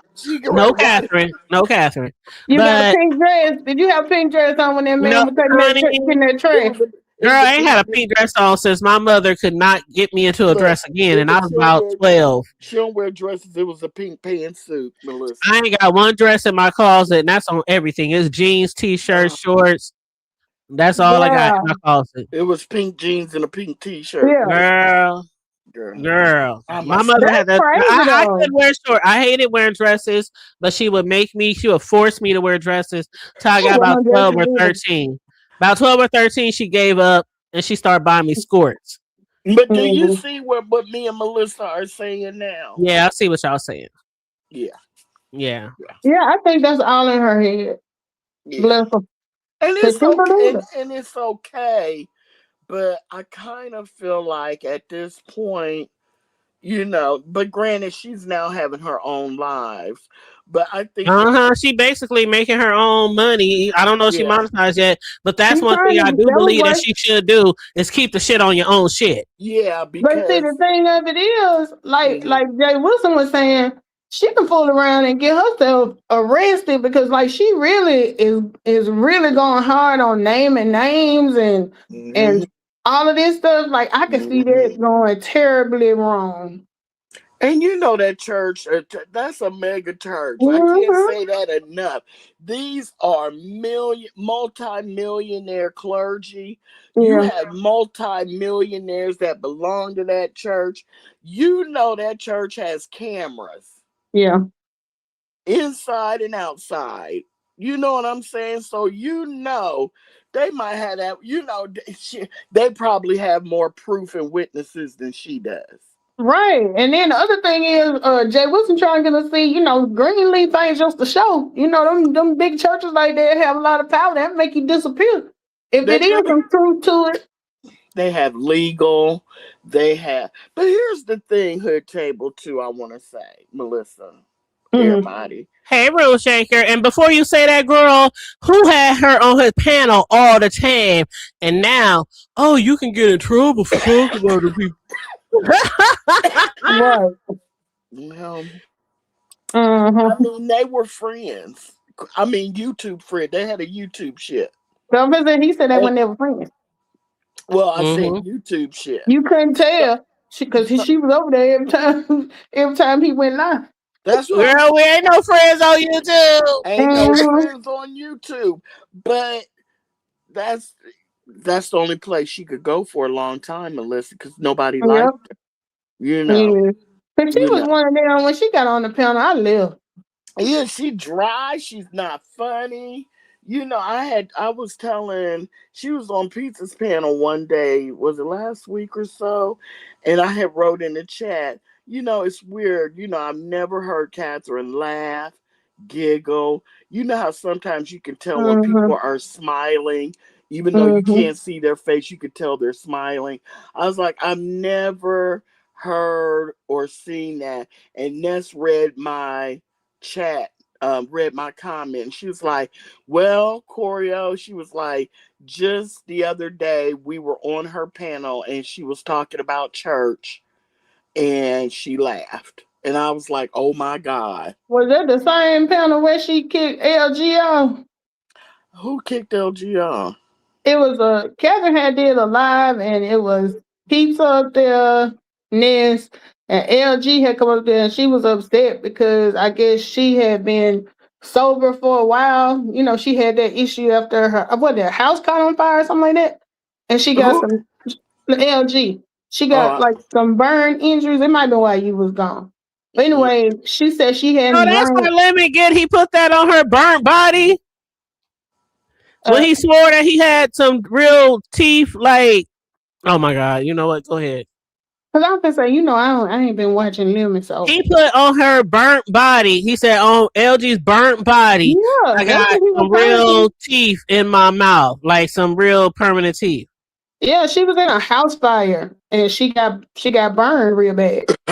So I guess she hadn't been drinking since, you know, and her daughter had bought her a cake celebrating her soberness, but on that same night she had been drinking. So she got on Catherine's panel and was trying to talk, and Catherine was like, you ain't gonna come over here taking over and talking all over me. And she kept booting her off. But then Nestor was like, well, let her come up because she's crying and she's upset. Catherine like, she always crying and upset. The nerve.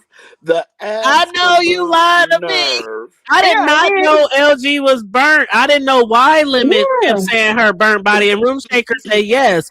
That's what Lemon was referring to. That's fucked up. It's been a few months ago. Like maybe the spring of the year. Nerve. But speaking of Lemon, did y'all hear this motherfucker last night?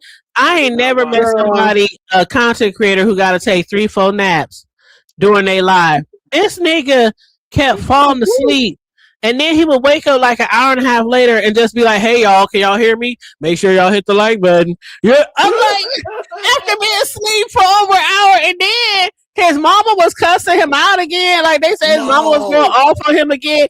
Y'all, did y'all watch any part of it last night? No. Okay, let me tell y'all. I hadn't watched Lemon since before he was Jordan Day.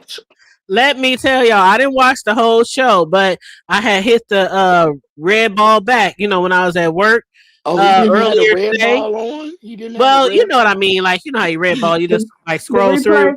Yeah, like the replay. And you just kind of scroll through and shit. Okay. So I was scrolling through and I was watching it, and he was up there he was drunk as fuck. I mean, he was like lit. You know how he be just like lit? Yeah. And this motherfucker was going off, of course, cussing everybody out, calling Pizza. Girl, when he started getting into it with Pizza was not trying to battle nobody. Lovely Love even tried to get into a squabble with Pizza, you know, trying to make allegations that Pizza really don't like dragons and trying to get dragons upset, saying Pizza don't really fuck with you and woo. But Lemon, he started calling Pizza bitches and telling her fuck you and telling her you need to be a better wife to your husband. And she was like, you need to be a better son to your mama. And then next thing we know, this nigga, he just left. It was Lovely Love, it was Dragons, and it was Pizza on the panel. And they was holding it down for him because he just went dead silent. And they was like, well, maybe he got a phone call. Maybe his battery dead. Maybe. So they tried to keep his crowd entertained, but eventually they like, fuck that, we leaving. So they all dropped down one by one. He come back like an hour or two later. The whole live was 6 hours long. But it was only like 2 hours. It was only like... So the panel was empty when he came back? It was empty several times when he came back, because at first when he came back, he tried to say that his mother, him and his mother had a little tit-tat or whatever, because he was telling her he's moving out in a few months. Now, I didn't hear this, but when I was listening to Ness today, she was having me cracking up because she said you could hear when Lemon's mother started yelling at him and screaming at him, and she said, I couldn't tell if she said, get the fuck out or get the fuck off alive. But Lemon had came back online and said, yeah, I was talking to my mother and I told her that I'm going to move out in a few months, and she didn't take it too good. She's upset. that I'm moving out, but I respect her and I love her. And it's time for me. He said, I done been on my own before, but it's time for me to get on my own. Then when I listened to Ness today, she said that Oh my God. in the background cussing and yelling at him to either get the fuck out or get off the line. And so I'm like, dude. Oh my God. Or was she really telling you to get the fuck out? But anyway, the shit that was so funny was this was not once, it was like 2-3 times during the show where it would be silent for like an hour. The show's still going. And then he would pop back up. Hey y'all, make sure y'all hit the like button, sounding drunk as fuck. But wait a minute. Did the chat stay there when some of the chat, I mean, everybody didn't stay there. You know how it go. Some people, see, it's always going to be usually somebody in the chat because people going to just be like, oh, Lemon is live. And they just going to run to the chat. So some of the people, I'm sure, was up in there like, is he here? Is he coming back? And sometimes you carry on conversations with the other in the chat. Right. But here's the thing. He has a managing moderator that can shut that shit down, I thought. Who is it? Terry? Who? No. The Terry lady? No. What's her name? She black. She's the gay one.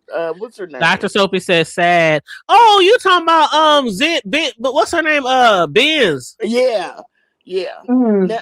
Now, isn't that the one that can what's the name of the one that can shut your lives down? I think that it might be Benz, the manager mod, it might be Benz, but maybe Benz wasn't there. I don't know. Maybe that's what I was gonna say. Maybe she wasn't there because I think I remember someone saying somewhere at some point they were giving a recap and they were saying that she or whoever the manager mod is or somebody turned the live, cut the live off or whatever.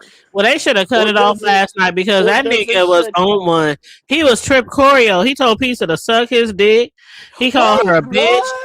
He told Pizza to suck his dick. He called her a bitch. He said, you need to be a better wife to your husband. And she was like, you need to be a better son to your father. He was talking about, he was dragging Ness's kids. He was talking about Pizza kids. He was acting a motherfucking fool. He always get belligerent when he get drunk like that. Yeah, but I mean, him and Pizza go back and forth, but it's always kind of like a jokey joke, you know what I'm saying? But when he told her she need to be a better wife to her husband, people was like, what you trying to say? Because people already insinuate that she don't have a husband or don't have kids or don't have this because she be on live a lot, right? Or on panels. So people was like, what you trying to say, Lemon, by telling her that she needs to be a better wife to her husband? What you trying to say? But the thing about it though is that usually they bicker back and forth, almost kind of like a brother, like sister and brother, right? But this sounds like it was on a whole new level. No, he was very disrespectful. I was like, is wrong. It's been one or two times. It's been one or two times. Nigga tell me to suck his dick. Like, see, the thing about it is, a lot of people have been talking like, how can people in this see? This is just some YouTube shit because this is not real life. I'm sure if a nigga in real life told Pizza, suck my dick, bitch, and be a better wife, I'm sure her and her husband would have got with it. You know what I'm saying? And I'm not trying to make her part of a storyline or nothing, but I'm just trying to say in real life, if a nigga walked up to you and said, suck my dick, you'll be done with that nigga. Yep. But people was like, this nigga could do like the worst shit to people and speak to them crazy, and people still be on his link, still be on his panel, still supporting his lives, and he could call them all kind of names, talk about their kids, talk about all kind of shit. That's the shit that's crazy to me. Well, has she been back on his panel? I don't know. It just happened last night. Oh, okay. Got you. But I ain't saying that she just sat there and was like, no. Pizza gonna clap back. You know what I'm saying? Pizza gonna clap back. So I'm not saying she just sat there, but I think that if he'd have said that in person, Pizza's the type that would have picked. Oh yeah, Pizza probably would have busted him in his mouth if it was in person. But that's why I say this YouTube shit allows people to be disrespected and they still be cool. And I don't be on that shit. Don't do that. You can't disrespect me, and you can't disrespect me and still be cool and on my panel channel and in my chat. No, sir, no, ma'am. But see, that's this YouTube shit, you know, for the sake of engagement and storylines and, you know, all this kind of shit. Everybody ain't down with that shit. Yeah, I don't understand that either. Because, like, even with the whole thing, like, I when Lemon did the first time he swore on his dead brother, I was over it because he swore he was never gonna let somebody on his panel again. It was like the next day. I'm like, dude, it was literally the next day. Right. Talking a line. I'm just like, no. I was like, that's bullshit. You don't swear on your family, living or dead. Yeah. Like, for example, Dragons took his channel, but she be on his panel all the time. I cannot believe that. And I don't understand that. And all of it that I know of has been for no reason. You know what I'm saying? You know, we know who, you know, all you got to do is not let them get up on your panel and do and say everything they want to, and then they get mad. And then they coming after you. Yeah, he really told Piece of all that, Austin. He really told Piece of all that last night, Austin. He really did. I saw where NWO had a cut. I didn't listen to it, but it said something about Piece of cusses Lemon out. Oh yeah, that's what I'm saying. She didn't just sit there. They went back and forth, but it's just a simple fact. Like, ain't nobody gonna take my channel and make me start all over, and they still be on my panel. Matter of fact, Mo Better. Shout out to Mo Better. She's part of the Frenemy sector. She got her channel growing. She just reached 1K. Congrats. You know what I'm saying? It's just a B sector extension. That's all it is. It's still B sector to me. But she having a contest or a challenge this weekend for intro. Whoever can make the best intro for, you know how Jay Wilson did that one time? Whoever can make the best intro for his channel. Where Mo Better is doing the same thing. And guess who the judges are? Who? Lemon and Dragons. What? Girl, That's why I don't, you know, and I told Lemon that a lot of times. I was like, you know, you let people play in your face too much, and that's why people don't respect you. But he be playing in people's face if you don't stand, well, I'm just saying on his platform. Yeah. And that's why they don't have a problem playing with his channel and saying and cussing him out and doing whatever they want to do, because they know that all they got to do is hit the panel and he'll let them up. Because there is no way in hell. How many times he just said grown folks ain't never coming back to his channel? Thank you. Well, that's just like the other day when somebody had told Lemon. Remember when Lemon had the camera slip when Rick Reed kept telling him to get on cam, and we saw that Lemon ain't got no tooth? Even though he been lying. Or the old one?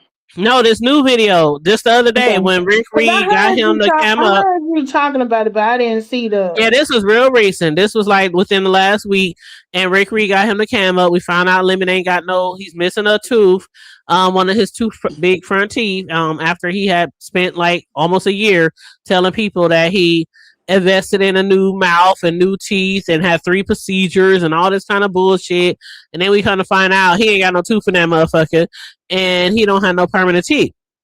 So somebody had jumped on the panel like maybe a couple of days ago.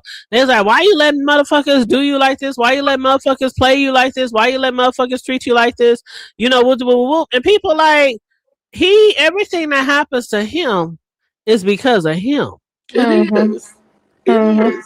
All the camera slips, all the, I mean, just different things that have happened to him over time. Like he just got porn bombed last night. He went live 3 times yesterday.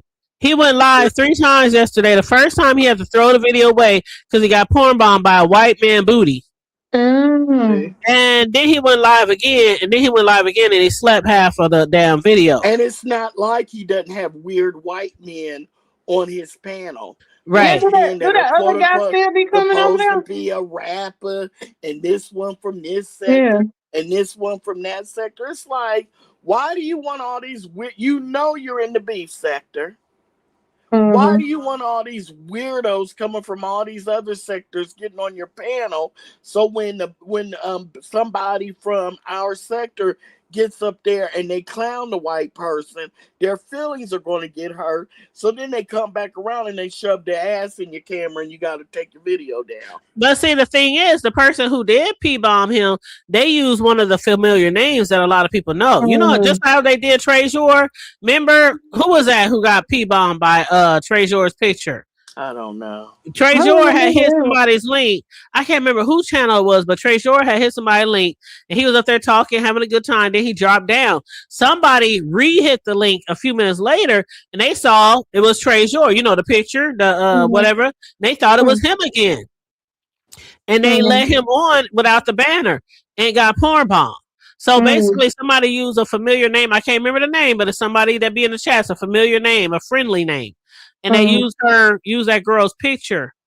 Well, then why doesn't he use the thing you use where you authenticator? Well, he said he put I think he had the banner up because he has been using his banner because the little bit that I have been watching, he do be putting up his banner. But what happened was he said he put up the banner and he heard them say hello, hello, hello, and he talked to them and he thought it was that person. He thought it sounded like that person, so he lifted up the banner. How confident can you be when you pissy drunk? Well, I ain't confident as shit if I was pissy drunk. Yeah, I mean, you know, I can think that I hear you, and it might be Melissa. You know, if I'm pissy drunk, yeah, you I get what you're saying. Authenticate. You know what I'm like. You have to authenticate. Like you guys, when you guys come up here, I authenticate. I see y'all authenticated. I see y'all name. I see y'all. You know, so I know that is y'all. Right. And if I can't, if it's authenticated and it's a weird name. Or something I'm not familiar with, I don't let them up or I keep my banner up. Okay, so check this out. I know that he has it because he catches that dumb, dirty, funky, filthy, lying, dachshund piece of shit over there that from the Umar sector. What's his name? Shakim. Oh Lord! Because he'll come up there and use other people's pictures and names, trying to get on Lemon's panel, even though he's a victim. He's devastated. Oh, he's devastated and a victim, but he keeps trying to get on Lemon's panel. He'll use somebody's picture and their name, but Lemon will say, I know that's you. I just authenticated it. I see where it says Shakim, even though you use and say the Hood Table's name and picture. Get the fuck out of here. So he has the Hood Table. So Shakim and that's good again now. What? Shakim, somebody was saying that Shakim and Neston they made up. Is that true? They have, yes. Shakim and Ness have made up. Yep. And he be over here in her chest. Yep, they sure did. I don't understand how you can bounce back from it. Because and see, you know, that's why I say it's some YouTube shit. That's why I say this is just YouTube. Because I firmly believe that a lot of people that people fall out with on here on YouTube, they would not be cool with in real life. I firmly believe that. I really think that a lot of the stuff is for the clicks and the views, for the storylines, for the content, because even in real life, I mean, there are people, it's people that I don't want to say fell out with, because it's very few people that I actually fell out with in real life. It's either we just had a disagreement, just see it for each other anymore. We just don't fuck with each other. Then there's people that I might have to beat their ass back in the day. And to this day, I don't fuck with you. I'm just that type of person. I don't fuck with you. Right. And some people do that in real life and online. And then some people do it in real life, but online, they like, hey, I need the content. And I'm not saying this is the case, but I'm saying it's very, very weird. I will never understand how people can fall out so bad. I mean, like people who get doxxed, got to go to court. Like, okay, like for instance, what's her name? The one that fuck with Envy. What's her name? RNY TV. And I do watch her. I do watch Envy. But after all that shit, that big old deal they made, talking about Lemon threatening her and all this, and she went to the authorities and she filed a report in his city and her city and all this kind of bullshit. That's and crazy. Then it was always weird when we saw Envy allowing him on the panel when she was there, And now she be in all his chats. She literally be in his chat, in Lemon's chat. And I'm like, that, like, you think this nigga, now we was all joking about it, right? And then there were people like, don't joke about it. That's her. She feels threatened. He said he gonna get a bazooka. We don't know where he gonna get it from, but he gonna get a bazooka, and he gonna come all the way to the East Coast. A lot of people laughing, right, and joking about like, why you taking this shit serious? You know this nigga ain't gonna hop no goddamn plane, train, or automobile to come to you with no bazooka. And now she be in his chat supporting him. He be in her. That's the type of shit I'm talking about. A lot of this shit is just content, clicks and views, storylines, because it's like it's bullshit. Right. You made a whole big deal. You and Envy doing live after live about him and his bazooka. Right. Yeah, she launched her page with that first live. Basically, show her. I'm not saying that's what got her page lit, but that helped. That is true. That was her first live. That is true. That was her first live. And it was disappointing. And so that's what I'm saying. Like, that's why a lot of people take this shit with a grain of salt. When I see people argue and fight and cuss each other out in docs, I don't think nothing about it. Like, they be like, well, why you still like this person? Or why you still like this person? Y'all all even level to me. But I'm just going to say, when you dox me and you call my mama's job, you dox my mama's job, you call my apartment complex or wherever Lemon, I think they live in an apartment complex. You call my apartment complex, you try to get me evicted. That's a non-starter. We not speaking. That's what I'm saying. Dealing with each other. Audio go through there. Audio be on Lemon's now. Yes, Audio rolled up to his house and Lemon skipped the loo down them stairs to fight him, and now they like on each other. See, the shit is weird. I just don't. I don't understand. The shit is weird. YouTube. I'm sorry. Lemon is that's a very big thing that disappoints me over and over again is that, well, him drinking to excess and cussing everybody out and doing that bullshit, and dealing with people that completely don't give a shit about him. I mean, this is YouTube, ain't nobody really friends, don't nobody, you know what I'm saying? But I'm talking about, I mean, if I'm gonna hit your panel, I don't know. I'm not trying to say people are in love and love one another and do all that on here. But when you know that people specifically have your worst interest at heart, they want to do you harm and try to do harm to you, why would you deal with them again? Because that's what I said. I think it's just social media. For the numbers. Lemon doesn't need the clicks and the views. The storylines, the clicks and the views, the content. That's all it's about, Corio. Because I firmly believe, like I said, if people dealt with this type of behavior outside of social media, come on, how many people that would deal with some of the shit that these people deal with in real life? Here's the thing. Not nigga that I know. When he has grown folks on his panel, that doesn't give Lemon content. That gives grown folks content.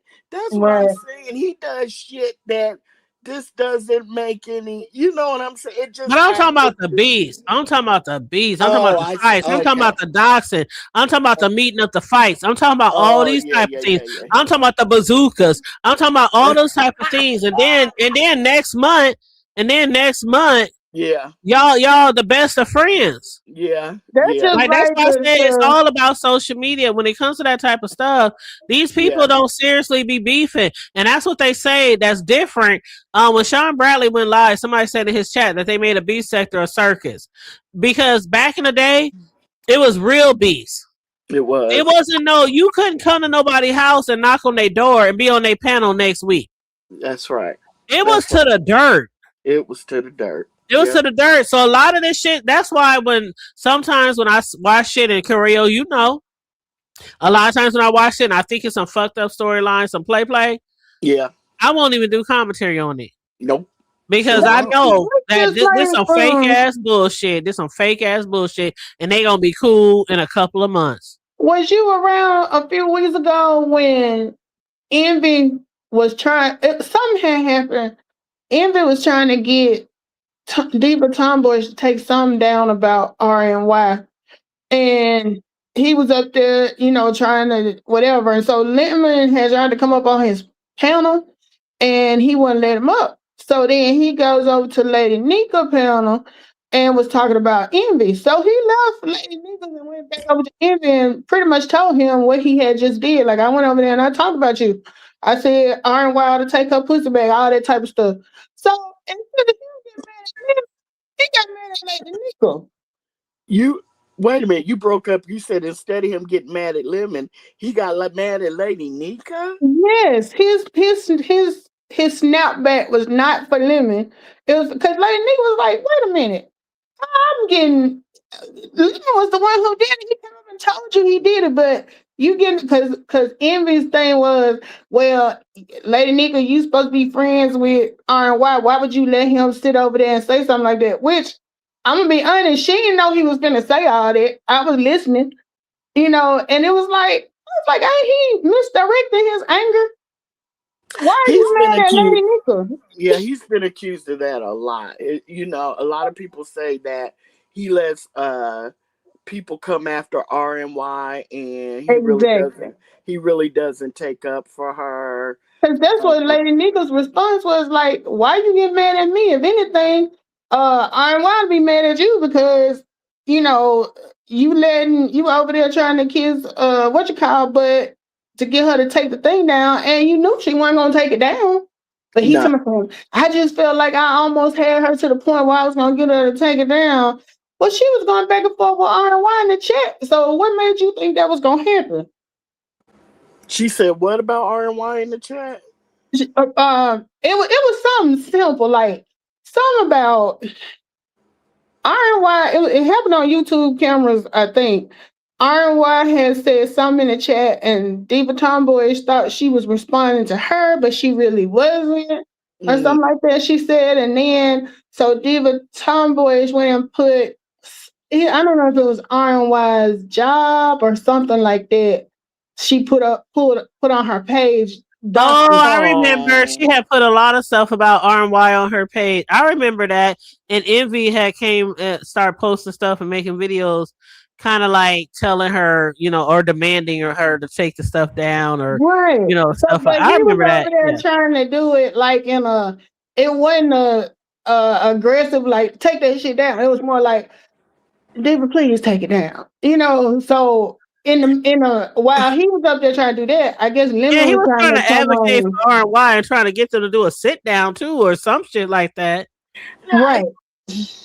And then I think RNY was saying in the chat, like, but I didn't say nothing to you. I wasn't even talking to you. So RNY was responding while Diva's up on the thing, and then it just went left. So everybody was like, did you really think you was gonna get Diva to take that stuff down? Come on now. But then out of all the people you get mad at, you got mad at Lady Nika? Right.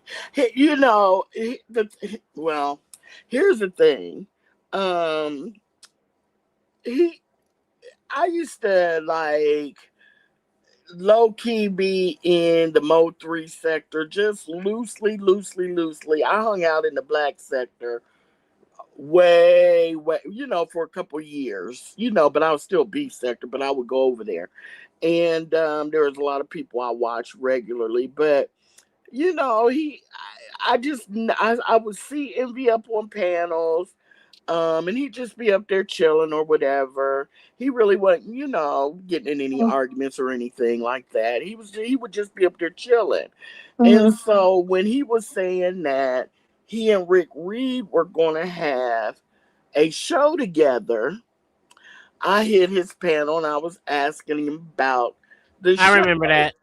Oh, you were in the clouds? Okay. I remember that. And I was like, well, y'all are kind of different. I was like, Rick Reed is about it. And you just seem like, let's just say not about it. Okay, we'll say chill. Okay.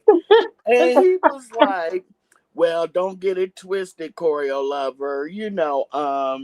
I'm a super master troll, and when I go after people, I show no mercy, and basically, I'm I not the haven't one. seen it. Yeah, I'm not the one to be fucked with. I will fuck. He didn't say this. I'm just saying this is what it amounted Mr. to. Bravado, I he will was fuck. Yeah, I giving. will fuck your world up. You don't want to mess with me. You don't want me to mess with you. I know what I'm doing. I'll go after your job. I'll go at just a whole like Mm-hmm. master troll. And it's like, but there have been times when you were supposed to let that lion roar, And in my you opinion, and and you you bring didn't out the do. pussycat. Yeah, and you didn't do anything, because I like R and and I know they love each other, and I wish them nothing but the best. I honestly do. I really do. But there are times when there was stuff that was happening to R&Y that would make my jaws get tight. Like, what the fuck? And I'd be looking at Envy, and it's like, nigga, in my mind, I'm thinking, nigga, what you gonna do about this? Because if that Right. was, if I was, I'd be expecting you to say something. Mm-hmm. Or if that was my woman, I would be saying something. He just never would, and so I don't know. But then you also have to know that couples talk behind the scenes, and she may be telling him, "Don't do anything." You know what I'm saying, and just leave it alone. You never know. So, but yeah, I just didn't know how. And he admitted it that there might be some stuff that came up, and Rick would be losing his cool, and he'd be the calm one. But I have they had a show yet? I haven't seen no show I mean, or heard about one, but then I don't always. Like Envy is not on my. He don't come in my you know algorithm that much. hey Charlie, yeah, hey Or Charlie Rick Boo, either, because I don't really watch Rick either. So neither one of them would pop up on my thing if they have done one. yeah. I don't know. I just is that Charlie in the chat? Yeah. Mm-hmm. Hey Charlie Boo. Um, I don't know. I Well, that's I one of just the many complaints that people have had, towards Envy was they feel like that his girl or whatever they call themselves, they locked in. Whatever they call themselves, she stands up for him a lot more and have his back a lot more than him. That's one thing that people say, well, about their R&Y whatever has they got going on. yeah, R&Y has never taken anybody's shit. People like to assume because she's a church woman, da da da da da. But I'm just going by Hood Table. You see what I'm saying? I'm going by what Yeah. he told me. I'm master troll. Don't nobody fuck with me because you can go over there to the Mo 3 sector and blah blah blah and Well, even like ask them. recently with And the Catherine Powell situation and Envy and the text message, whatever the fuck they was talking about. I remember I heard her say, "Yeah, he was in the car. Yeah, he got message. Yeah, and all that." And I was like, Wait a minute, how did Kevin Powell talk to them? "Child, it was because it was something who had." How girl, did it go, Choreo? It was girl, like somebody had read, told something to Envy, or he got some receipts, or he I'll got some tell you. tea. I'll tell you what happened. Go ahead. Reed and somebody else set ZX up because CX, he always getting involved in somebody else's business. Then he want to call the laws and call the company and call the this, and so he was over there calling the rehab place, calling the church, doing the most, calling all homeless, doing all this shit, right? So Reed got sick of it, so her and somebody else doctored up this email and sent it to ZX like they were, I think it was a close friend of the family, of I think I Catherine's family. did hear something like Yeah. that. And so ZX, of course, he likes to pretend like he didn't, he fell for that hook, line, and sinker. And he took it over to Envy's. Next time Envy went live, hit the panel, and was like, yeah, cause cause and I'm gonna show it to you, but don't say nothing. If you just look at it, but don't say anything. And Envy's like, yeah, you're right. You're right. That's exactly what it is. That's the email. Yep, that's what it says. Yep. Okay. Well, what? That's another person that Envy claimed would never come back on his panel no more was ZX. How he ended up back over there? Yeah. I don't understand because anyway, yeah. And so anyway, after that, I think she let him ZX go on about it a little bit more. And then she came on, I think the next morning was like, guess what, Ninja? You got played. And of course, he tried to pretend like, he figured it was something fraudulent, and so he didn't take it that much further. And then Envy said that, he didn't feel like he got played because all he did was say that it was an email. Right? Good table, isn't that what he said? So Envy believed it too. Or it He appeared that he said was believing it. he says he didn't. Okay. He says all he did was say, yeah, ZX, it is an email. Right. But other people heard a little bit more than that, said, like, yep, that's right. Yep, that's what it said. Mm-hmm. So they both trying to play it off like they didn't really, believe, Okay. Envy saying that I saw it. All I did was say, yes, it's an email. And ZX is trying to say, yeah, I saw it, but I figured it might have been sketchy. So I didn't really, believe it. Okay. Because I'm thinking you finna say that Reed and Envy was in on it together, but No, that wasn't the case. Okay. no. Mm-mm. And you're right. That's another person that says ZX wasn't coming on their panel anymore. Because ZX and the Mailman. ZX has said some awful things about RNY. Mm-hmm. Awful motherfucking things about Yeah. RNY. My thing And is, it's some stuff you just can't come back from. right, and see, that's one of the times I thought Envy ought to be cussing that man out. Mm-hmm. And to my knowledge, So what are you gonna do? What do you do? Trolling? I I don't know because I haven't been able to watch Envy in a minute. I haven't been able to Uh-huh. watch because when he first started, I had more free time around the times he was going live, and now I don't. So I don't know. But in all this that I heard was from Reed because Reed was tickled because she had got both of them, or especially ZX. I don't know, but yeah, Interesting. you can't talk about my significant other and do all that. Yeah. Mm-mm. Yeah, because Reed is another one who will say she ain't fooling with somebody no more, and then after time goes by, she'll kind of, you know, because it had been plenty of times she was done with pizza, she was done with Bree, she was done with Ness, and then give it about 3 or 4 months, and seem like it just kind of smooth itself over.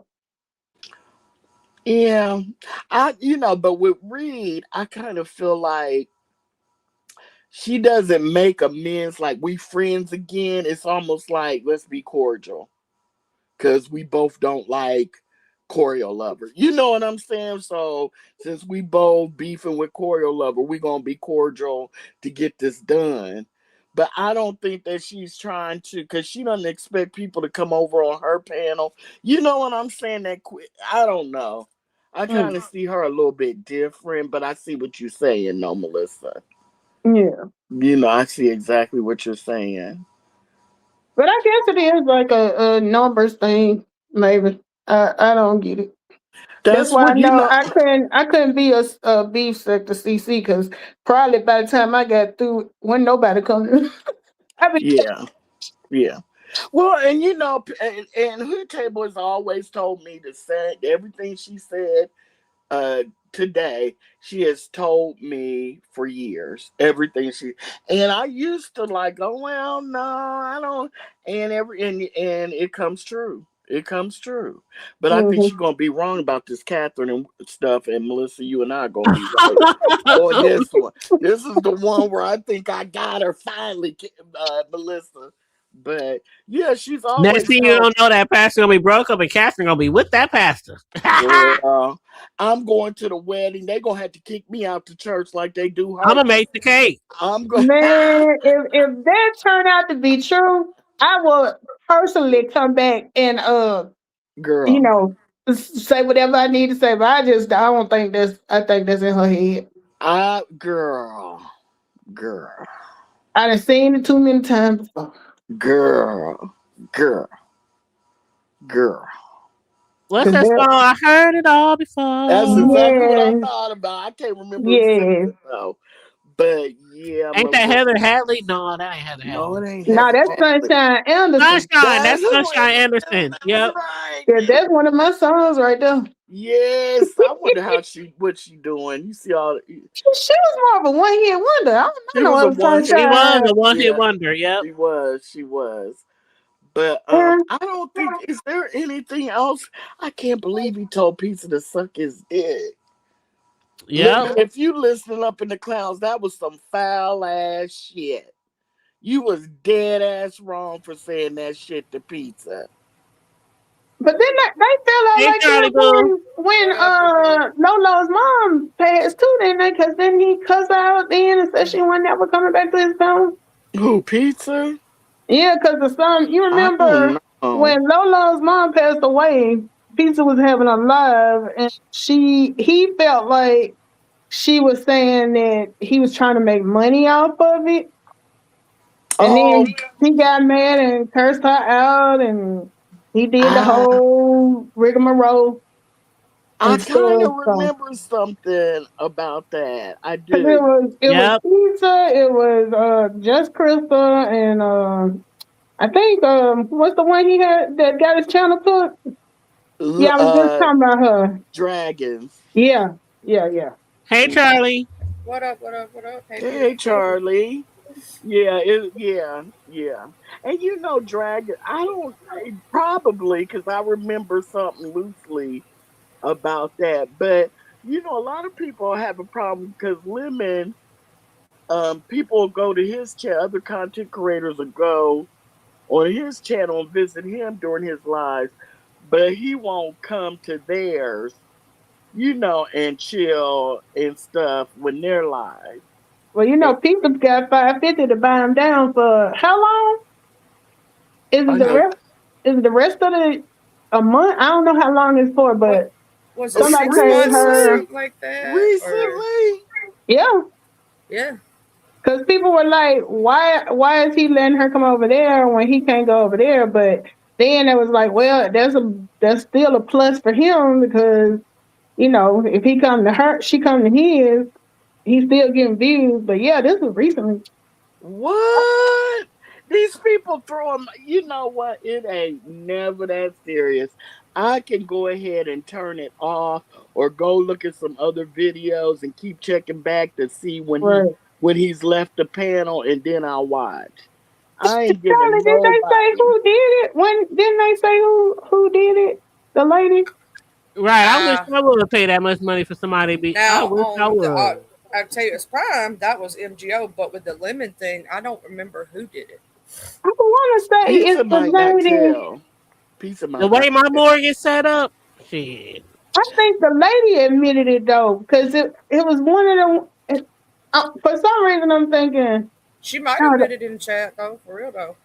I can't think of what her name is, but like she hadn't been around for a long time. But they were saying something about she was autistic or something.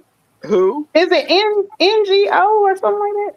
MGO's the one that bought down Octavius Prime. Oh, okay. Well, I'm getting them mixed up. Never mind. Yeah. Pizza's got a couple heavy hitters.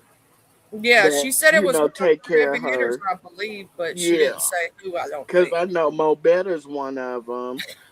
That nurse, what is it? That nurse. Well, she's a nurse, but I don't think nurse is in her name. Dr. Scorpio, Dr. Queen Scorpio.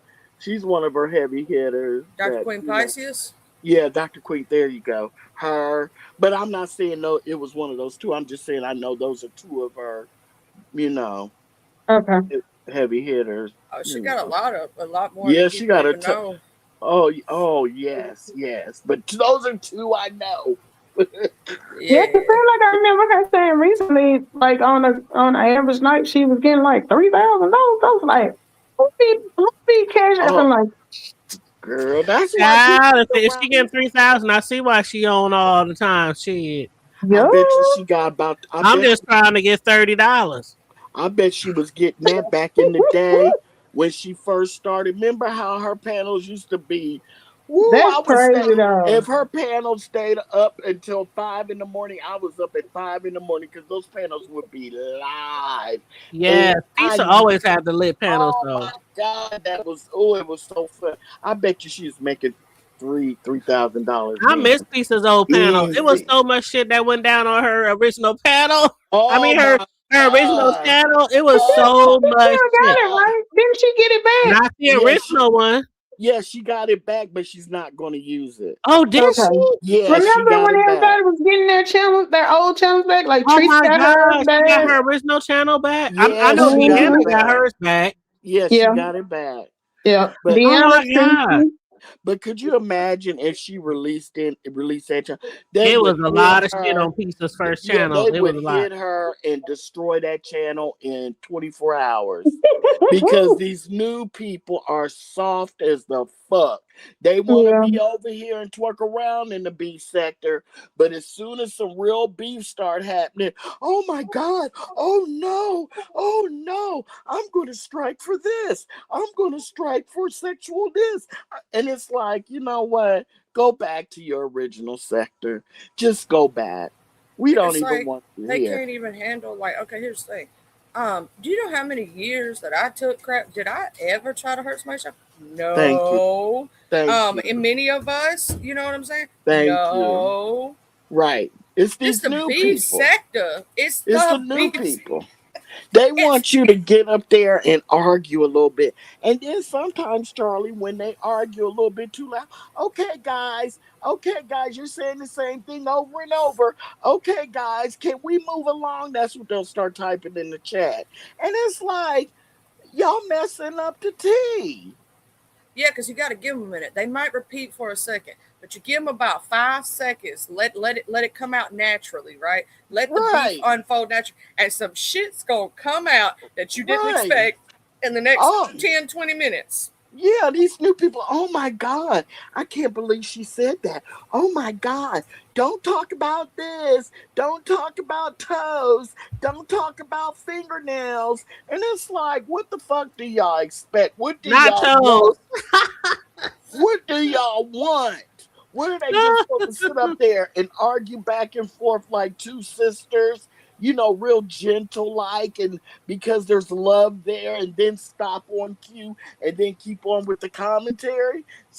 Or they'll say, they, so what the, oh my God, they're stopping the commentary. Yeah, but there's some good shit, some good beefing going on. We don't care if the commentary stops if there's a good beef that broke out. Oh my God, they're arguing and yelling.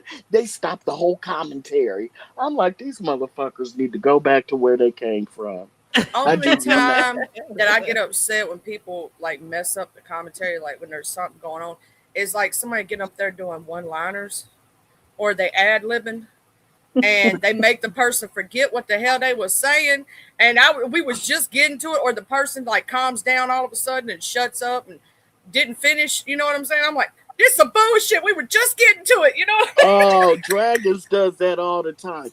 People be talking, sure did, wicked, baby. But it be so funny when they be telling her to shut up. Shut the They be like, fuck shut up, Dragons. up. Dragons, don't you hear him talk? Pizza did that the other day on Living. Don't you hear somebody talking, or don't you? It was something like that. And I was cracking up. And that laugh. Oh God. And it's just like, just sit up there, because when you hit a panel, you never add to the commentary.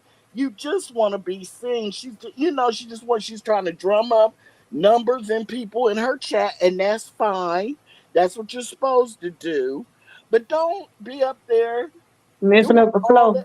that. Just stay on course. Like, okay, Yes. y'all, let me say, I'm so glad that Lovely is fine. And she's among the I living, know right? what you gonna say. But when she was on Lemon's panel the other day, I was like, now we know Lovely ain't nowhere near the grave.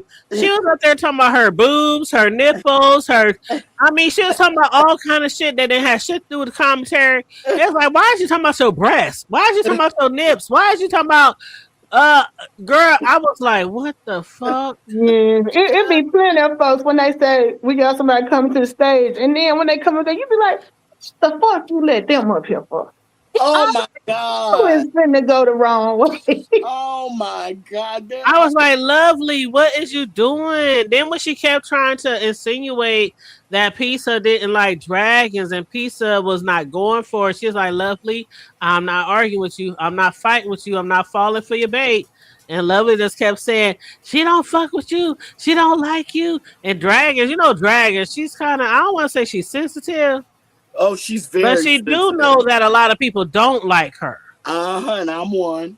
Yeah, and so for Lovely to keep saying that shit about Pizza and Pizza keep trying to prove that Lovely's lying, I mean, it was so like, why are we? And then that was the night, that was last night when they finally said, Mm. you know what? Lemon been gone for like 30, 45 minutes. We ain't about to sit up here and entertain his chat no more. And they left.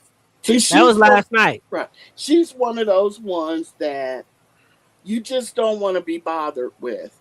Because if you have her up on your panel and she gets mad about something, she'll go strike your channel. She's that type because she's real sensitive, touchy, and she gets in her feelings. So, And that's why people can't believe Lemon's still fucking with her. So, Right. because there was somebody she got mad at, and that was one of the things that flew out of her mouth. That's okay. That's okay. If your channel gets struck, I don't want to hear nothing. And it was like, wow. Wow. So to me, I wouldn't have you on my panel because Charlie, Melissa might say something you don't like. And because it happened on my channel, you gonna go strike it. I didn't Why risk it. Why risk it? Because you're not adding humor, fun, commentary. Right. You're not doing any of that. She gets mad when you talk about her Uno. Does she do Uno cards? She do tarot cards. Tarot cards. You know, she gets mad, and people know that, and they press her buttons about that. And I don't think that's right. I think that you're supposed to let people believe in what they believe in and how they believe it. It's none of my business. Like whether it's a Jehovah Witness or whether it's I have friends who are Jehovah Witnesses, and yeah, I could go on and then about how we was raised and how you was raised and how we believe in this and why y'all don't have Christmas. I learned a long motherfucking time ago they ain't gonna have Christmas, they ain't gonna celebrate shit, but I am. You know what I'm saying? You just gotta meet people where they are. But for the most part, as far as like not only her, but what's that other girl, Smooth Carter? You know, I ain't got nothing to do with Smooth Carter, no beef. But some people feel the same way they feel about dragons. They feel the same way about Smooth. Like the fact that if somebody hits your link that they don't like, they'll threaten to flag you. You know what I'm saying? Right. That's not fair. And so other content creators, and they have voiced it.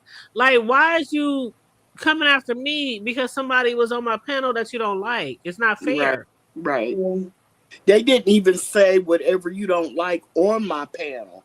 They said that way over there on, said that on Charlie's panel 2 weeks ago. I didn't even know nothing about it. But Charlie come over here and Charlie come over here at my panel, and you gonna hit me because you mad. See, that's like trying to dictate that how they run their space, and you shouldn't do that. Yeah, she's proud of. I asked her a few questions. I think I was in Sincere Saida's chat, and I asked her why she was hitting people, and she said because they disrespected her. And it's he, not she. Oh yeah, I'm sorry. I'm sorry, Yeah. Smooth. I'm sorry, Smooth Carter. That's what bothers Smooth, is that people keep referring to Yeah.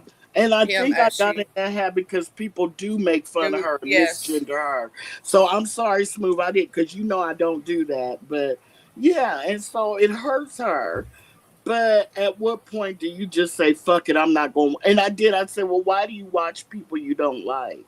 Yeah. You know, watching people Yeah. just so you can watch, I just see won't something. watch. There it is. And that's how I am. And I said this before. Y'all done heard me. I said this many times. Even if I might not be subscribed to somebody or I really don't have it for them, when it comes to doing commentary, I believe in getting the source and getting all the facts. And not just being based off of one particular, because that's how it used to be. Remember, y'all? That's how it used to Yup, be. you got People all are the like, oh, well, I receipts. ain't never know that person really did this and that and that. I always just trusted what they said, and I didn't watch nobody else. That's Yeah, how it Oh no. used to God, be. that's what they used to say about Five. All of Yeah, Five's people. yeah. I just what because once Five went away, they all spread out. Then they wanted to be friendly and drop down in people's chat. And people was asking it about them, asking them about it, and it's just what Hood Table. Would they say Hood Table? Is Hood Table there? Which part? About what they would say when you would ask them why they friendly. Oh, well, I didn't know that person was really like that. They ain't never done nothing to me, and I never really watched anybody else, so I never knew the other side of the stories. And that's why, as long as I've been doing commentary, whether it's trending news, TV shows, whatever, I get all sides before I do commentary. I don't believe that they weren't watching other people. I don't either. I'll never believe that. As much as all of them used to beef, that Five would actually give a whole video, dragging Mother, and when Mother had that broomstick pop up when he went live, they didn't rush over there to hear what they would say. He was going to say about their favorite. Hell yeah, because Mother would have like 2,000 people in his chat. But Everybody and their mama was there. Right. Hell yeah. But Charlie, what none of them, any of Five's people, they wasn't over there. They just, That's bullshit. As soon as Five pressed the not live button again, they go off into the sunset, never to touch YouTube again until the next time she came live. That ain't the way it worked. Even if we couldn't drop down, we was in the clouds. Well, I'm gonna say this. I'm gonna play devil's advocate because I watch channels like the Hood Table to get a perspective on people that I do not watch. But I'm not a commentator though. So it's not like I gotta go and repeat the story. But like, for example, like if she come on and say something about Grown Folks TV, I'm not finna go watch. I don't care what he said. Right. I'm gonna come over here and see what she said he said because I trust her as a source. Right. But like some people, I'm just not gonna watch. I agree with that, Miss Melissa. I see your point on that. I will say, and I'm going to say this, and I don't know if many people believe me, I never watched Five back in the day. I believe that. I watched her a few times. I didn't watch SB too much. I only ever once in a while I watched when he had the pink door thing because I was curious about it. Now, Mother, never missed a show. Never missed a show. I admit it. Mother was my cup of tea, though. You know what I'm saying? Mm-hmm. So it was, for me, it was watching people that I enjoyed hearing their point of view on it. And even if the two sides was said, a lot of times back in those days, people would show receipts, or you could go to like the Hood Table or somewhere and you could get the breakdown. And back in those days, what I used to do, I'd pop over there to Lipstick Alley and just read the thread. I'd read the thread, baby. I never dropped down in Lipstick Alley. But I was reading that thread, baby, to see what happened while I was sick or didn't feel good or sleeping in. And they had used to the best breakdown because they would say what everybody said. Like you'd have two people beefing in Lipstick Alley because one liked SB, the other one liked the other person, and they'd be over there just saying, this my point, this your, you know what I'm saying? And just giving all the point from point by point by point. And you pretty much knew the whole story just by reading that one thread. Then what you could happened? get that back then you could still see the video clips. After a while Mm-hmm. they couldn't play They couldn't other clip no people's more. stuff. Yeah, But back it was then you could good. go over there and see it. Cause like that's what I meant to ask when you was talking about that earlier hood table. Sometimes Oh, Miss Melissa, yo, Sam, baby. oh I what I couldn't hear do? nothing you just said. Okay, there you I'm is. I sorry. couldn't hear nothing. I got the phone laying down. Okay, Okay. I went over the lipstick alley the other day because I was trying to see if because I heard Tanya say they had pictures over there, but it looked like Lemon had teeth. So were those made up, or does he really have a No, he whole? got some teeth that you can just pull in and pull out. But he had made people believe after Oh, 3 procedures that he had like teeth, so he like got they were like dentures. in his mouth for good. So he got dentures. No, Whatever it's they are, almost they called said like they got Timu. it's called. You know what? It's called. I think the kind of called flippers. You can get them off of Amazon. I was gonna say they because one picture was him biting on his finger. Rick Reed said they came from Amazon. Somebody else said they came from Timu. Okay, because they were crooked. That's probably Is that to make them? Is that to make them look real? He made it seem like he had been going to the dentist for a while and getting little bit by little bit by little bit of his teeth, completely finished. And it was the kind, what are they called? The ones you screw in and they're permanent Implants, veneers. implants. Why can't I think of that, Charlie? Implants. And come to find out, when he was masturbating and grinding into When he was holding himself and fondling himself for Rick Reed. Yeah. They say he was gyrating and shit. See, I don't need to see all that. I'm just playing. No, but he was grinding and stuff like that. But I don't know, Charlie. Grind on me. What happened when the tooth showed?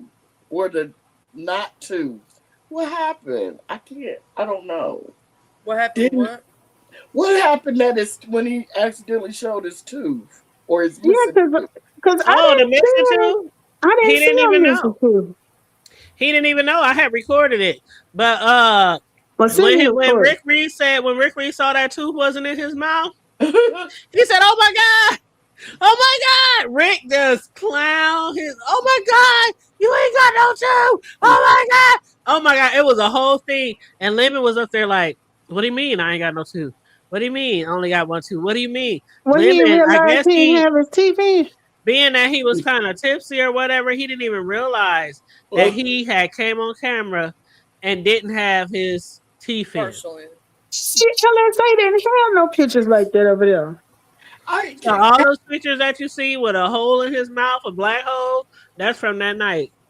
I didn't see them. And then what happened was he immediately put the camera off, ran and got his tooth, whatever he called it, and put it in his mouth. That must have been the ones I saw. When he was doing all those faces and he was doing all that movement and voguing and all that kind of bullshit that people are saying made him look gay. I'll say this, he was acting really feminine. I have 2 teeth in my mouth that are kind of like pushed back because I needed braces when I was little and I never got them, but they're still there. But if I were to turn my head a specific way, you would think there was no tooth there because it's pushed backwards. Mm-hmm. But the point is, Charlie, we talking about a whole front tooth. Like your 2 front teeth, and one of them is gone. Right. Well, the 2 big ones is right there. It's the 2 ones right beside you. No, Charlie. Did you see the picture? I got the picture. Did you see the picture? I didn't see the picture without the tooth because I saw him after. With all the teeth. Charlie, you ain't seen the picture without the tooth, and it's on everybody's community wall. I saw one of them, but it didn't look real. I ain't seen it either. Charlie, I was there in real time, Charlie. I was watching it in real time. I hit record. I don't know if it's I hit record as soon as I saw that shit. That nigga was missing a tooth. The front tooth. Is it in the front of his mouth, and it was a dark hole. Yes, like the. It ain't a dark hole on mine. It'll look like a shadow. but I have No, to my head. Charlie, I don't know what you looking But at, once I Charlie. turn my head, you'll see the truth. You know what I'm saying? I don't know what you was looking at, Charlie, but it was a whole. It was a whole. Too. But my It's teeth the are top or crooked the and his is bottom? straight, so there's a difference. It's a few on each side that was missing, and then the top, like one of the top. Wait a minute, two, there was something. you know the two front teeth. So his front top teeth was one I'm missing. One of them missing, yes. Oh my God. You know, And how Rick when Reed people had say- a when field people day with say that you look shit. like a bunny rabbit. You got bunny. Rick teeth. was One Rick of those was is cool. missing. Oh, one of the bunny teeth. Yes, one of bunny the teeth. two big teeth. One of them was gone. Yes. I'm trying to tell And y'all. you know, Who community wall I need to go look at? Huh? Who community wall Oh, I he need to took the go? video down, but I mean, there's plenty of people. I mean, Brianna, Brianna got a screenshot. Dimples, Brianna. I saw it on Dimples. Dimples. That's where I saw There's it. a whole lot of Lady people. Dimples. LSA. I don't thought it know was how- fake though. And see, I didn't see it on. I looked for it on LSA. I just saw the ones with his real teeth. I I'm can gonna send you go, the picture I'm right gonna go to now. Bree page and see if I can send you the picture right now. Yeah, send it. Yeah, Now, I thought it was faked because I thought Dimples No, just Charlie, blacked out I a was tooth. there in real time, Charlie, when that camera went up on his face, and it was nothing there. It was just like nothing See, there. I That walked tooth- in right after that, like right after, right? When he was showing all his teeth, when he had, I guess, put the fake teeth in. Because after that happened, he immediately turned the camera off and ran and got his tooth and came back on camera. He said, "What you talking He about? I ain't got wasn't no that teeth." drunk, was he? but He's like, "What you talking about? I ain't got no teeth." And Did he- everybody was dragging him in the, and he started deflecting. And then he went live. He deleted that live or hit that live. Yeah. Went live again and started going in on Catherine and everybody in the chat. Why you deflecting? We want to talk about your teeth why not was being he there. going in on Catherine? What did He was Catherine? deflecting because of all the shit that Catherine on here doing. He just was Wait a minute. deflecting, So, going in on so Catherine. all this happened on Lemon's Live, not Rick's? Yes, Lemon's live. I didn't know that. Yeah. Lord Lemon, you've been telling us for years that you've been, because Jay Dunn had said that that's what she had did. She had been going slowly, not slowly, but I guess they would do something, then it would have to, heal itself. You just have quite a few appointments to achieve the final product. And I don't know if he heard her say that, and so he said it. But he did tell us repeatedly that he had been going over the years. Repeatedly, procedure after procedure. I This just is sent for Charlie and Melissa the picture on IG. Yeah, I was sitting there looking at it, and I was like, Mhm. "Oh, see what I thought." You know how Dimples be making fun of people and stuff. So I thought that she had just, like colored it out, was messing with. And I'm sitting there looking, but the teeth that I No, see that was here real live. That does was not real live. look like the teeth that I saw on the live. They look total different. Like the one tooth's bigger than the other one. You get what I'm trying to say? It's more yellow. Who? No, this front teeth, I was watching real time, and it was a black hole in his front teeth. The side teeth. No, when he what I'm put saying his- is the other teeth that were shown. once it he could put be in a his fake. other teeth, they start Yeah. showing the side of his mouth, and you They can tell look that different. You get what they I'm were saying? different because the other teeth was like real yellow and brown and all that kind of stuff, and just those two front teeth was real shiny. That's what I Wait. was saying. I was agreeing with you to what I was saying. Like the other teeth that I saw looked total different than that. But see, that kind of tells you that they're fake teeth too, huh? Exactly. But wait, the other ones are brown and stuff? Oh, okay. They I'm show gonna- all angles of his mouth, like he had us all in his mouth. I don't know what to say. That does look bad. But I mean, it's not clear, but I can tell there's a hole there. I'm gonna say this right here. If you wear fake teeth on top of your regulars, they will turn those colors. Or if you put golds on, and then even if you have them Remember off, what it'll Ness do that. said? Ness even said a few days ago, she said this explains why every time they was in Vegas, he went to sleep literally and didn't take the teeth out, the golds, until he fell asleep. And he had them right there next to his bed, and it was the first thing to put in his mouth before he got up. Oh, so he was wearing He was wearing some gold. grills. Yeah, the grills to cover up the hole.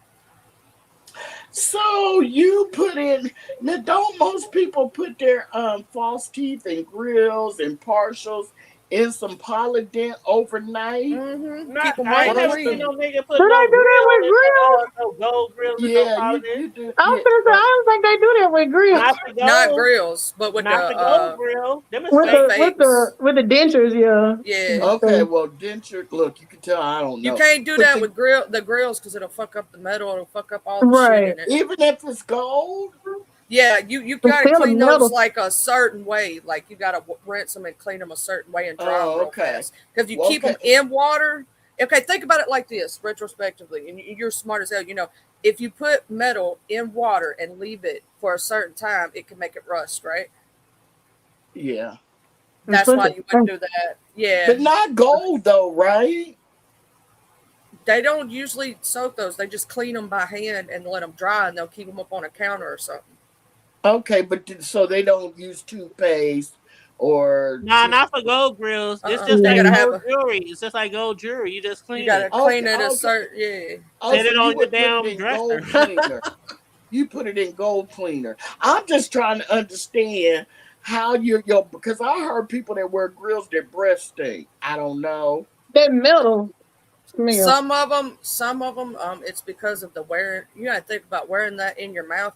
Okay, Mhm. it's metal, right? And your mouth is always wet. Your mouth, you got saliva going. You got it coming up under the teeth. You're eating with them on, all this other stuff. And even if they wash them, there could be debris trapped somewhere. And Yeah. any amount of food plaque that decays has an awful smell to it.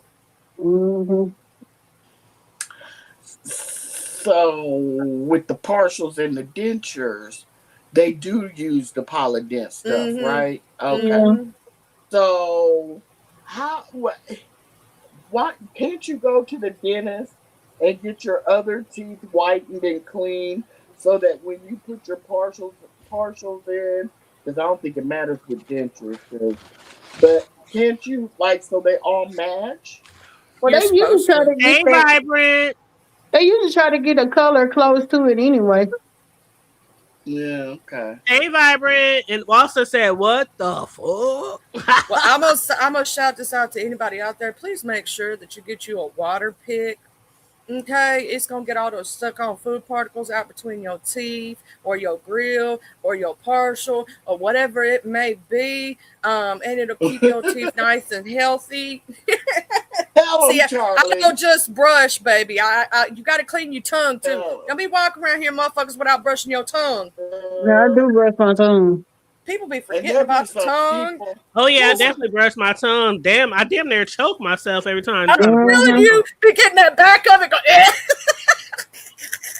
don't You know you what? got I those bought a tongue water things? pick years ago, and I ain't never opened it. It's still in my closet. I got the one that cleaner. sits on my it sits on my counter. It's the big I boy. don't know. I just use an electric toothbrush. It's got But I not only don't my have a Girl, I water be pick, gagging and all kind of shit, trying to get all back in the throat. my water pick also cleans your tongue. Me too. Girl. Yeah, so I be using the shit out of that water pick, baby. I'm gonna have to take mine.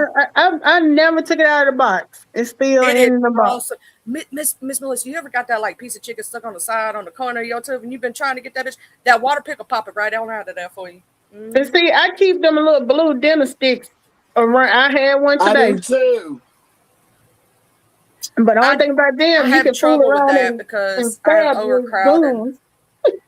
I don't have enough space in my mouth. I have overcrowded. My teeth are pressing together too tight, so that's why I use the water pick to keep them. Okay. And see, I'm the complete opposite. I had spaces. That's why I wore braces for like 6 years. I was supposed to get them, and then my insurance lapsed. By the time I was able to get in to see a doctor, and so I never got them. But I take good care of my teeth while I got them. And I'm gonna say this: ain't no shame in no game. Let's say your teeth start having a problem because whatever reason, right? You couldn't afford braces, whatever. It ain't no shame in no game to get them bitches pulled and just be truthful about it. If you wear dentures, you wear them. You know what I'm saying? Do what you got to do. I would rather you walk around with dentures in your mouth than walk around with meth mouth and have rotted ass teeth in your shit and it looks messed up. Exactly. Because I got a Ain't space nobody now. about- I got a tooth, a side, LBTs and King Rama calling them side tooth. I had a side tooth that I had pulled. They put a crown on it, and then the crown cracked, And I just never got it replaced. I was like, fuck it, I ain't even. I got my very back left pulled because they asked me if I wanted to crown it, but I had already like put a hole in it, and I don't know how I did it. To this day, I still ain't figured out how I did it, and I didn't have no pain from it, nothing. I just felt it with my tongue one day. I was just, all of a sudden I was like, what the hell? You know what I'm saying? So I went to this. I got that shit pulled. Yeah. Ain't no shame and no game. I ain't gonna let that stay in my mouth and get an infection or get rotted or get nasty and make my breath stink or make my teeth go bad. I'm just gonna get that bitch out and say, hey, eventually it's gonna happen when we age, and as we age, we know that a lot of us will lose our teeth because of health conditions, whatever the case may be. You know what I'm saying? Some people, they get lucky and they have their teeth into their 70s, 80s. Some people lose them in their 30s, 40s, 50s, 60s. You know what I'm saying? So whatever. Just it ain't no shame, no game. Keep your dental health up, I know this girl, she got pregnant and her teeth rotted and broke off during her pregnancy. I never vitamin deficiencies. Yep. Is that what it was? And because they say sometimes the calcium will go, be pulled into more for the baby than the mama. Yeah, I had I'll say this: anybody who's going through the big C, chemo and radiation itself. I had a friend who lost her teeth at 20 years old because she had stage 3 or stage 4 breast cancer. And she's lucky. She just passed this year because the big C came back, and it came back in her female parts, and it was, it took her. But she was lucky. They had to do experimental treatments and all kinds of stuff on her to make her live back then. She had a double mastectomy, everything. You know what I'm saying? But that stuff will make your teeth rotten out because of the chemicals that they have to put in your body to save you. You know what I'm saying? Technically, it's poison. Yeah, and she lost all her teeth at a very young age. She was like 20 years old. Yeah. Well, I also said, but you can't fight with dentures in your mouth. No, they get busted actually, it might be better. You just gotta take them out, put them to the side, fight toothless. Like people be pulling off their wigs and their ponytails and shit. I mean, I'm pulling out my dentures, baby. I ain't breaking this $500, $600, $1,000 pair of dentures. Especially if they some veneers. If they some veneers and you get one of them cracked, oh shit! Just don't fight. Just don't fight with them. I ain't fighting with them. I'm gonna pull them out, set them to the side. Well, I ain't gonna break my good shit. Yeah, veneers, they stuck in your mouth. So veneers are like removable. No. Oh, what I'm thinking, you can't take them out, can you? Nah, you can't take them out. They put a post up in your mouth. They put cement up in there, kind of like with the crown. Yeah. And then they have these steel posts that come down, and then they fit everything and measure stuff. Then when they come in, they screw them up onto those posts, and they're permanent. Yep, permanent. Cause I got friends who can spot some veneers from a mile away. I'm like, I don't even know veneers. But you gotta be careful with them things. You can't bite into something too hard because they cost thousands. Like, one tooth is like $5,000-$6,000. So you have to be careful with what you eat, what you drink. Yeah, so I wouldn't recommend fighting with no veneers. And sometimes people get their whole top, front teeth done, right? My dad got all his uppers and all his low. He got his full mouth in, but that was I know that cost a grip. It cost him, I think, between $30,000 and $35,000. See, like $5,000-$6,000 per tooth. It's a grip. Back in the day, Melissa. I don't even have wisdom teeth. I don't have them at all. Never got them. Yeah. Oh, yours never came in? Nope. I never will. My dad didn't have them either. Now my son, I guess he got it from either his dad or my mom. But on my dad's side of the family, a lot of us do not have wisdom teeth. We never got them. I had mine pulled out. So I never got them. They were bothering me. And see, my dentist told me to tell people where I'm a loud mouth, that really I got a really small mouth. So he said I can tell people I ain't no big mouth. Nah, mine was bothering me. Them jokers had to go. Yeah, one of mine was bothering me, and they just did 2 and 2. We took same here. And we just took his out. But I was over 40 when mine came out, though. I was about 27, and they took all of them out at the same time. I was in high school when they did both mine. My son was under the skin, so it was like they wouldn't break through. They were impacted, so we had them completely removed, all at one time, and they had to cut like into the skin because it was deep in there. And he was a trooper and healed up real good, real fast. And then he ended up having 2 baby teeth that were trying to stay. Had to have them pulled. And his 2 canines finally came down. His braces, he's done so good on his braces. He has a 36-month plan. In 12 months, he's already where he should be. Well, the doctor told me, do you want us to pull them out now on one side and now later? I said, nope, pull them all out. Oh, now, right now. They took like 4 or 5 of my teeth out on one day. I had pain on both sides of my mouth. I said, take them. That way you can heal at once. Back to this shit. Because tooth pain is the worst pain. Oh my God. I never knew how bad a toothache could be. That shit felt like somebody beating you in your head with a motherfucking drill or a fucking truck. It's unlike anything I'd ever had. I was like, people talking about something. They don't know what's worse, giving birth or a tooth. I was like, shoot, the tooth. Because it be in your nerves. It be in your nerves. Well, you got to think when that air hits that nerve and if it's open and whatnot. Oh, no, Charlie.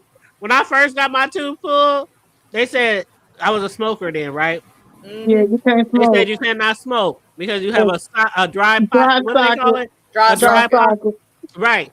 And I'm thinking, these motherfuckers, I smoke new pimps. I smoke. And so, girl, I must have got out there and it was cold. It was like wintertime, and I'm walking to my car and I light me a cigarette. Man. Now I'm gonna tell you how you. When I tell you, I'd rather be dead at that moment. I'd rather somebody just take it, just put me out at that moment. That's how bad it hurt. Let me tell you what you could have done to keep that from happening. See, when you were drawing on that cigarette, you're drawing too hard, and you pull out that. What a dry socket is, you're pulling out the clot that's in the tooth to keep it. Yeah, in, no. Right? They don't even want you to cut out on a straw.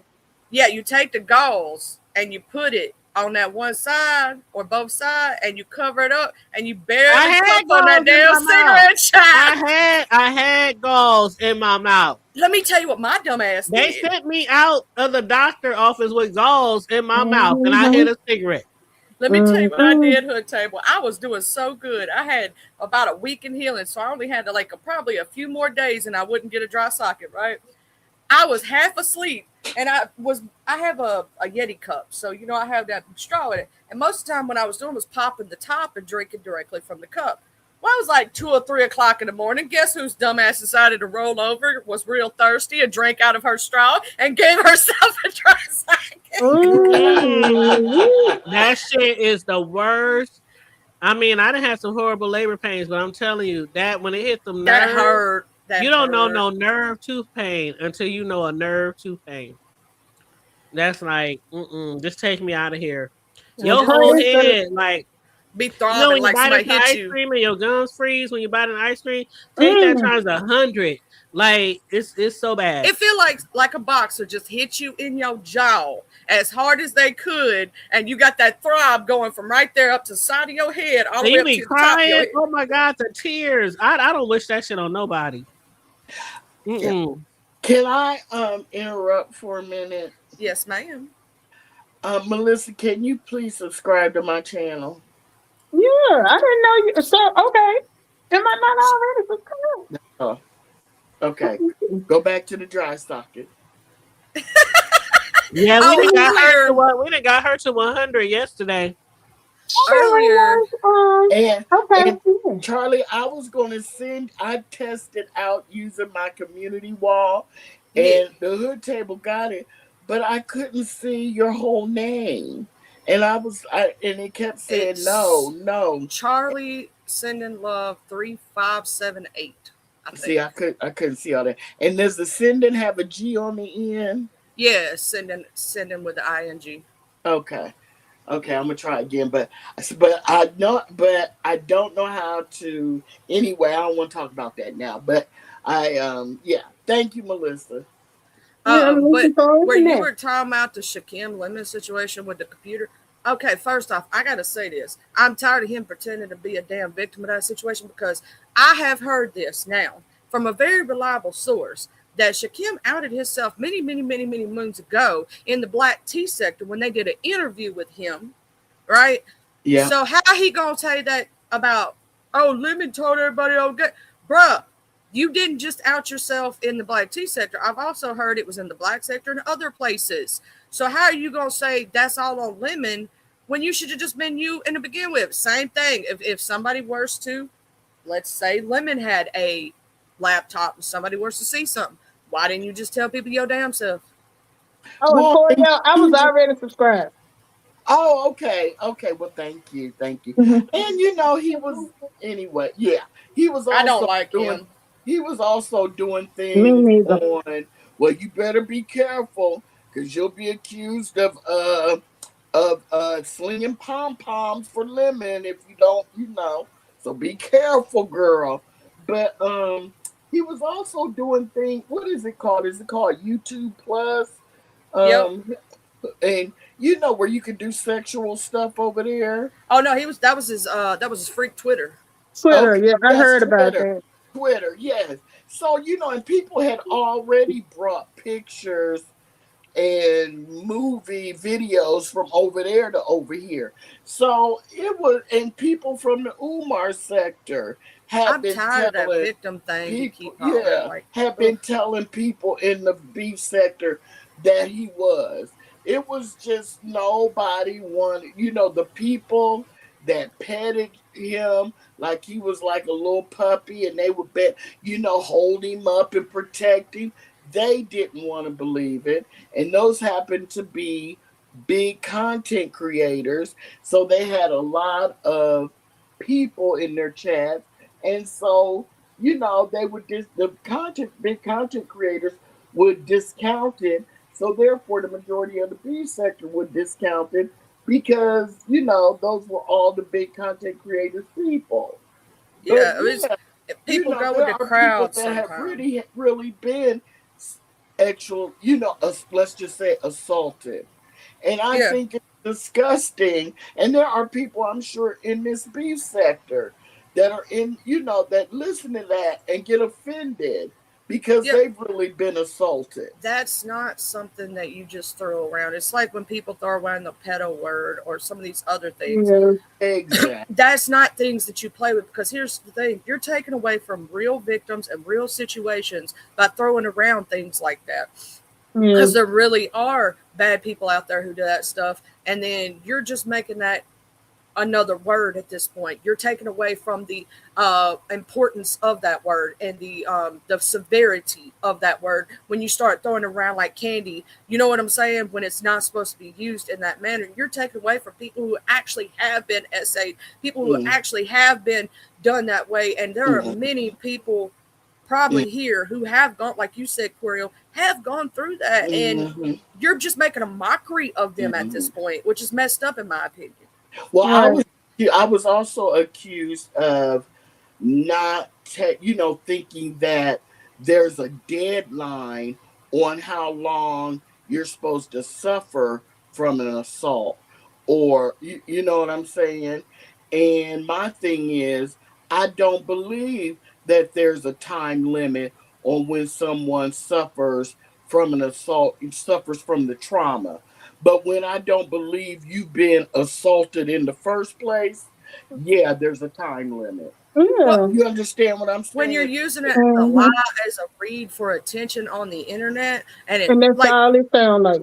that's all it is. It's not real. You didn't actually, like, if he felt a quarter of what a real victim went through with that, Uh, you wouldn't want to be sitting here bringing it up every 5 minutes, because that pain, that trauma that you bring up every time you think about it would be so severe. You wouldn't want. How many real victims do we know who don't like talking about it? Why? Because it brings up pain and mm, those memories, and it's like PTSD, and they go right back to that, when they were in that, and it literally bothers the crap. It hurts. So at that point, you would be re-victimizing, and I'm using quotes, yourself over and over again. No, you're that's using what it I told him. at That a storyline. that's Yeah. what I told him to his face. A real victim wouldn't be trying to hit Lemon's panel all the time. They Right. wouldn't want to talk to their abuser.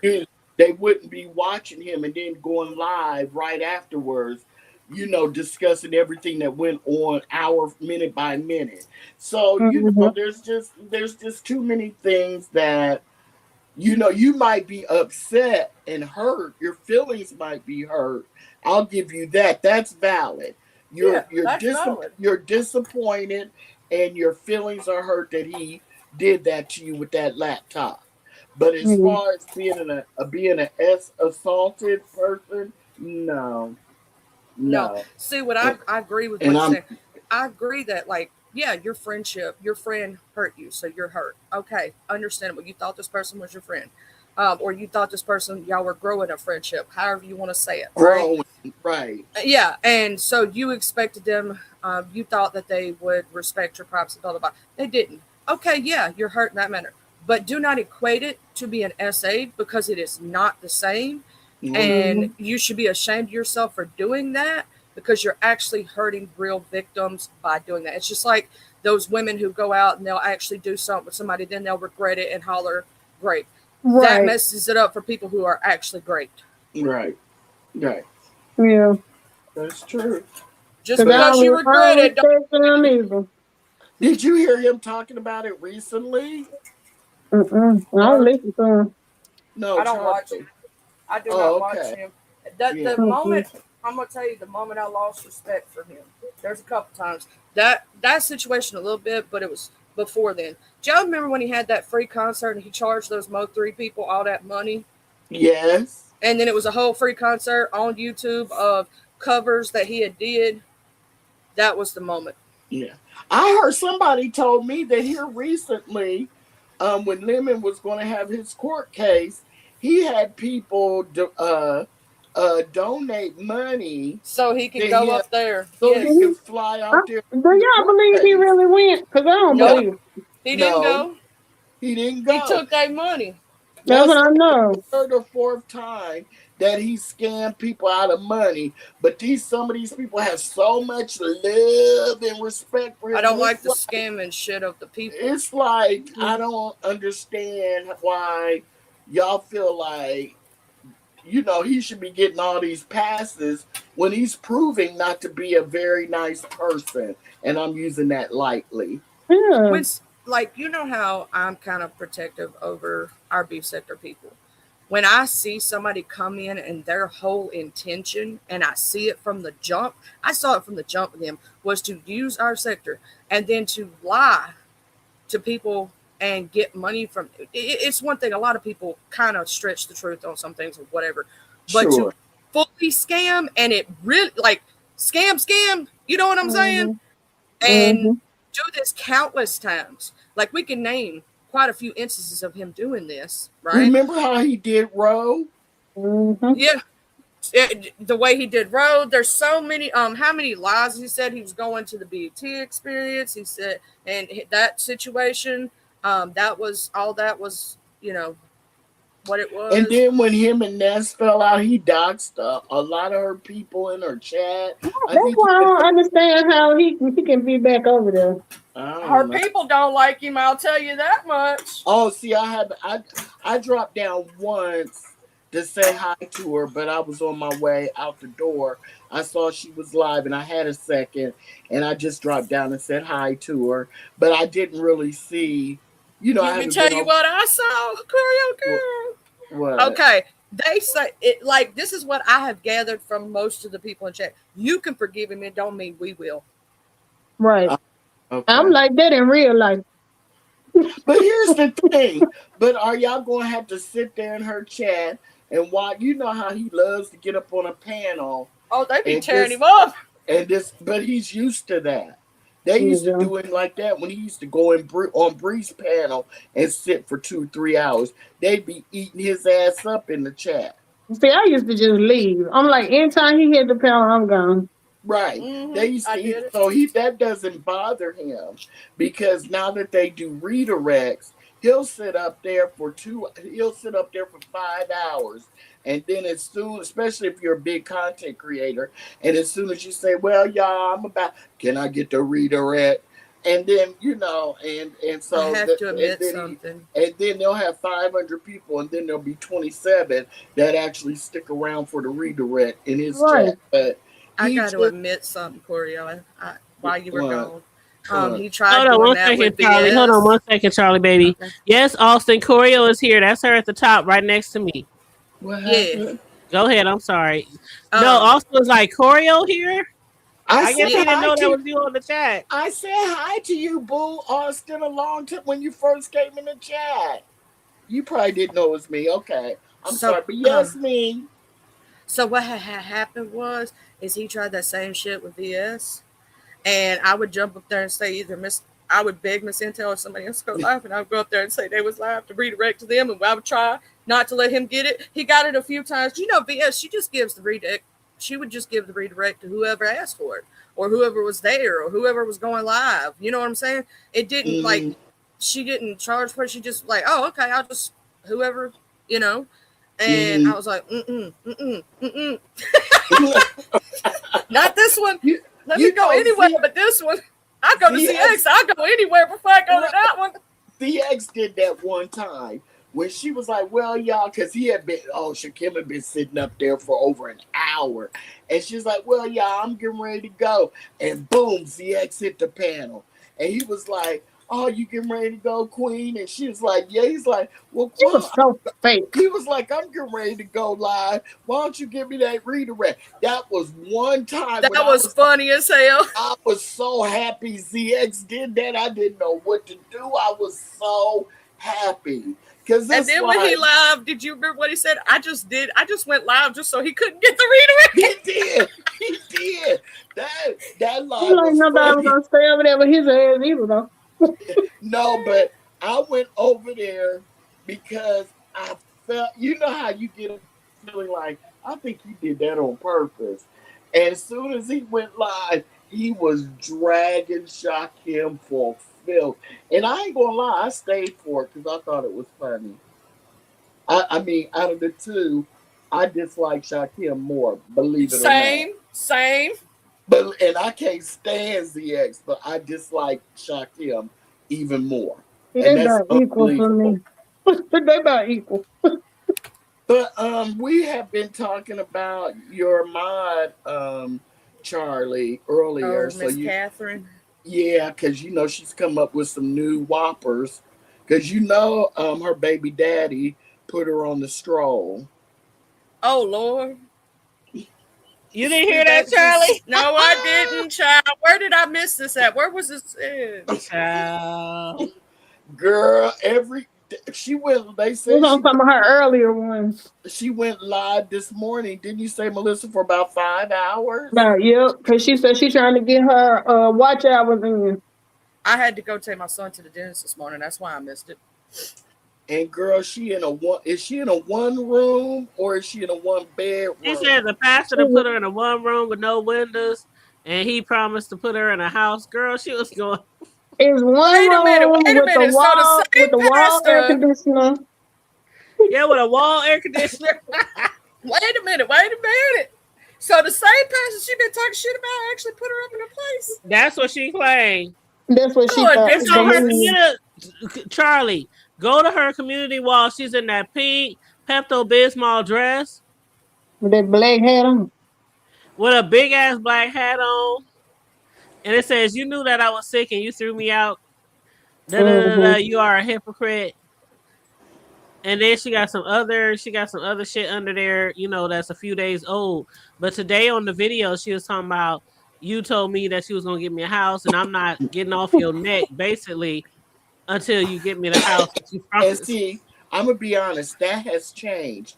Because before on TMO's channel, when she said it the first time, she said that she felt like since he was she was insinuating that he had a whole bunch of women on his side, that, you know, he was sleeping with a whole bunch of different women, and she was like, since you take care of them and do things for them, I'm gonna need you to buy me a house. Right, because she said shit. Go ahead. I'm sorry. My bad. I was just co-signing. Yeah, she didn't put it like he told her he was going to do that. the first time she said it on TMOs, it was more like, since you owe me because you God took all my ideas and stuff, and since you do all this stuff for your side pieces, I'm gonna need you to buy me a house. Oh Lord! Now I'm gonna say this: as a godly woman, you go into Hades. Because first off, admitting to be the side piece to the pastor, mm-hmm. you do know that's against God's covenant if he's married.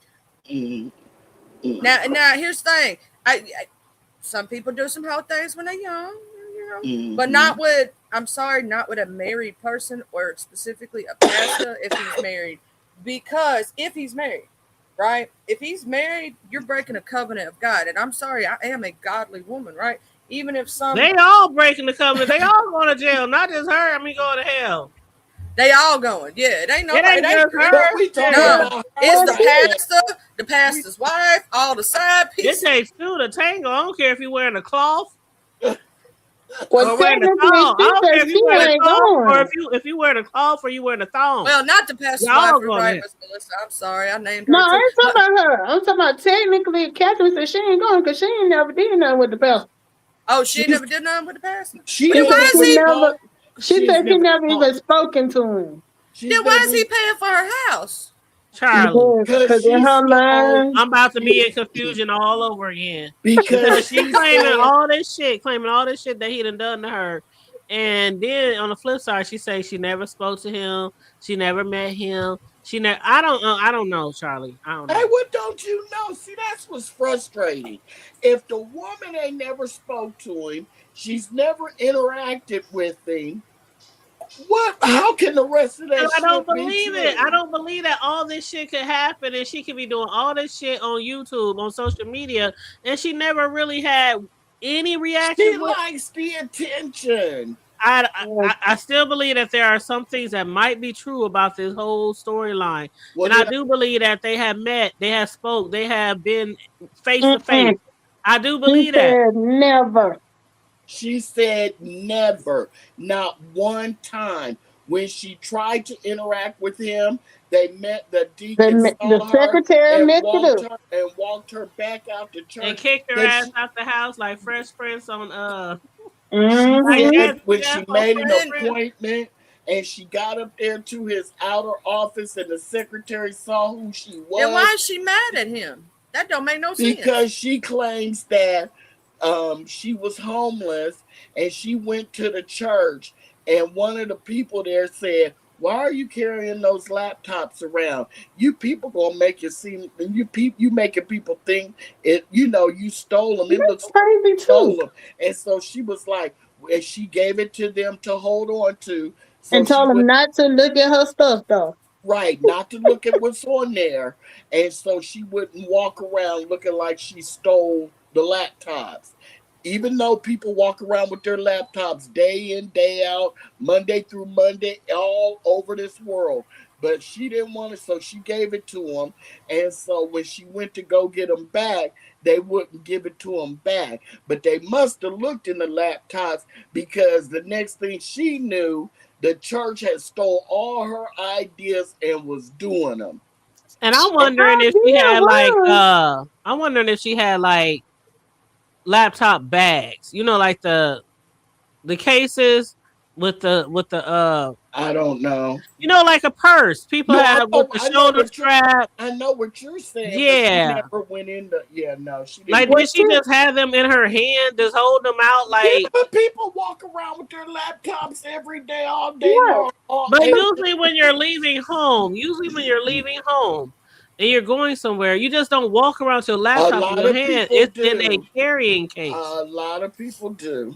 See, that's crazy. I would never leave home with a laptop just in my hand, like my car keys or something. It would be in my. Why would anybody think you stole it? Keep saying if you don't have a receipt, so they're gonna think you stole it. I'm like, who walk around with their receipt though? And who would say that? That's more shit that doesn't make sense. That makes no sense, because I don't know any person who's going to walk up to another, and if they're holding their laptop at all, I don't care if they're holding it in their hand, in a bag, however Yeah, it's she gave it situated, and to the say, teacher. do you have a receipt for that laptop?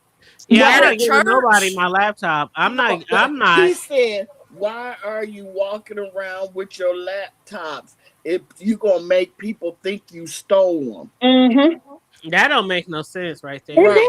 And so here's the kicker, though. The idea that she's so hell-bent on that he stole from her was to start a homeless shelter. That's right, the shelter. right. Yeah, The shelter. things that she's claiming they stole off the computer and started doing and made a can success. Google. It's the normal things church would do. Outreach program. You can Google and see how to start that. Isn't that what churches do normally? But she's making it seem like she came up with these ideas that no other church in the world. Girl, you talking about an outreach program, a homeless shelter, a food pantry.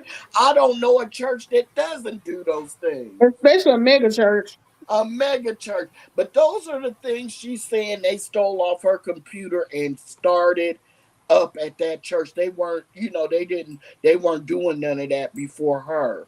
Yeah, she said Enon South belongs to her because that was her idea. Right. Mm-hmm. Mm-hmm. She went to church and she saw on the overhead where they were opening up a shelter. Mm-hmm. And that's when she knew. Mm-hmm. Mm-hmm. See, that's what I'm saying. Y'all can say, well, she might. I'm sorry.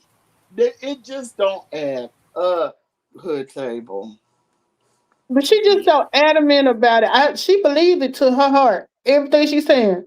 Just like she was saying, she didn't say he actually talked to her mom, but she said because she was writing him letters over the years about her relationship with her mother, that he took that information and reached out to the sheriff who got in touch with her mother and helped her come up with this document to evict her.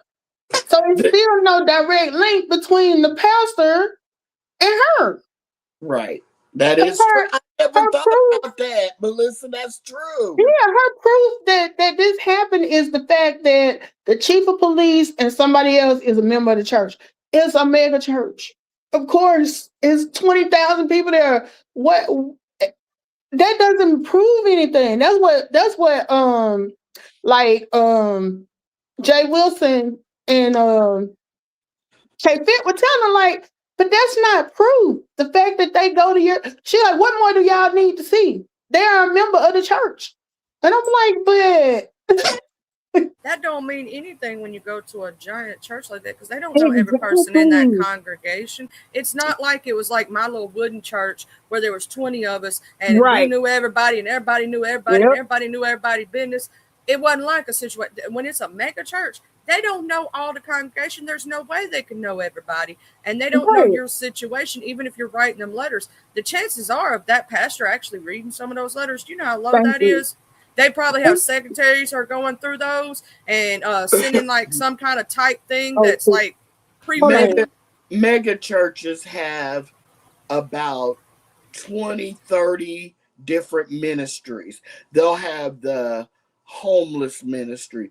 They'll have the ministry that, like, if you ask, like, say I need my rent paid, I'm behind on my rent, and I go to my associate pastor, and because that's who you get assigned to. You never meet the regular pastor. No. So, I'm behind on my rent. I'm about to be evicted.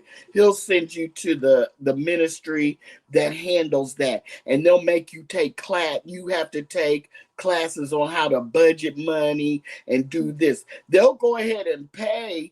They'll pay it directly to your apartment complex or whatever, your mortgage company.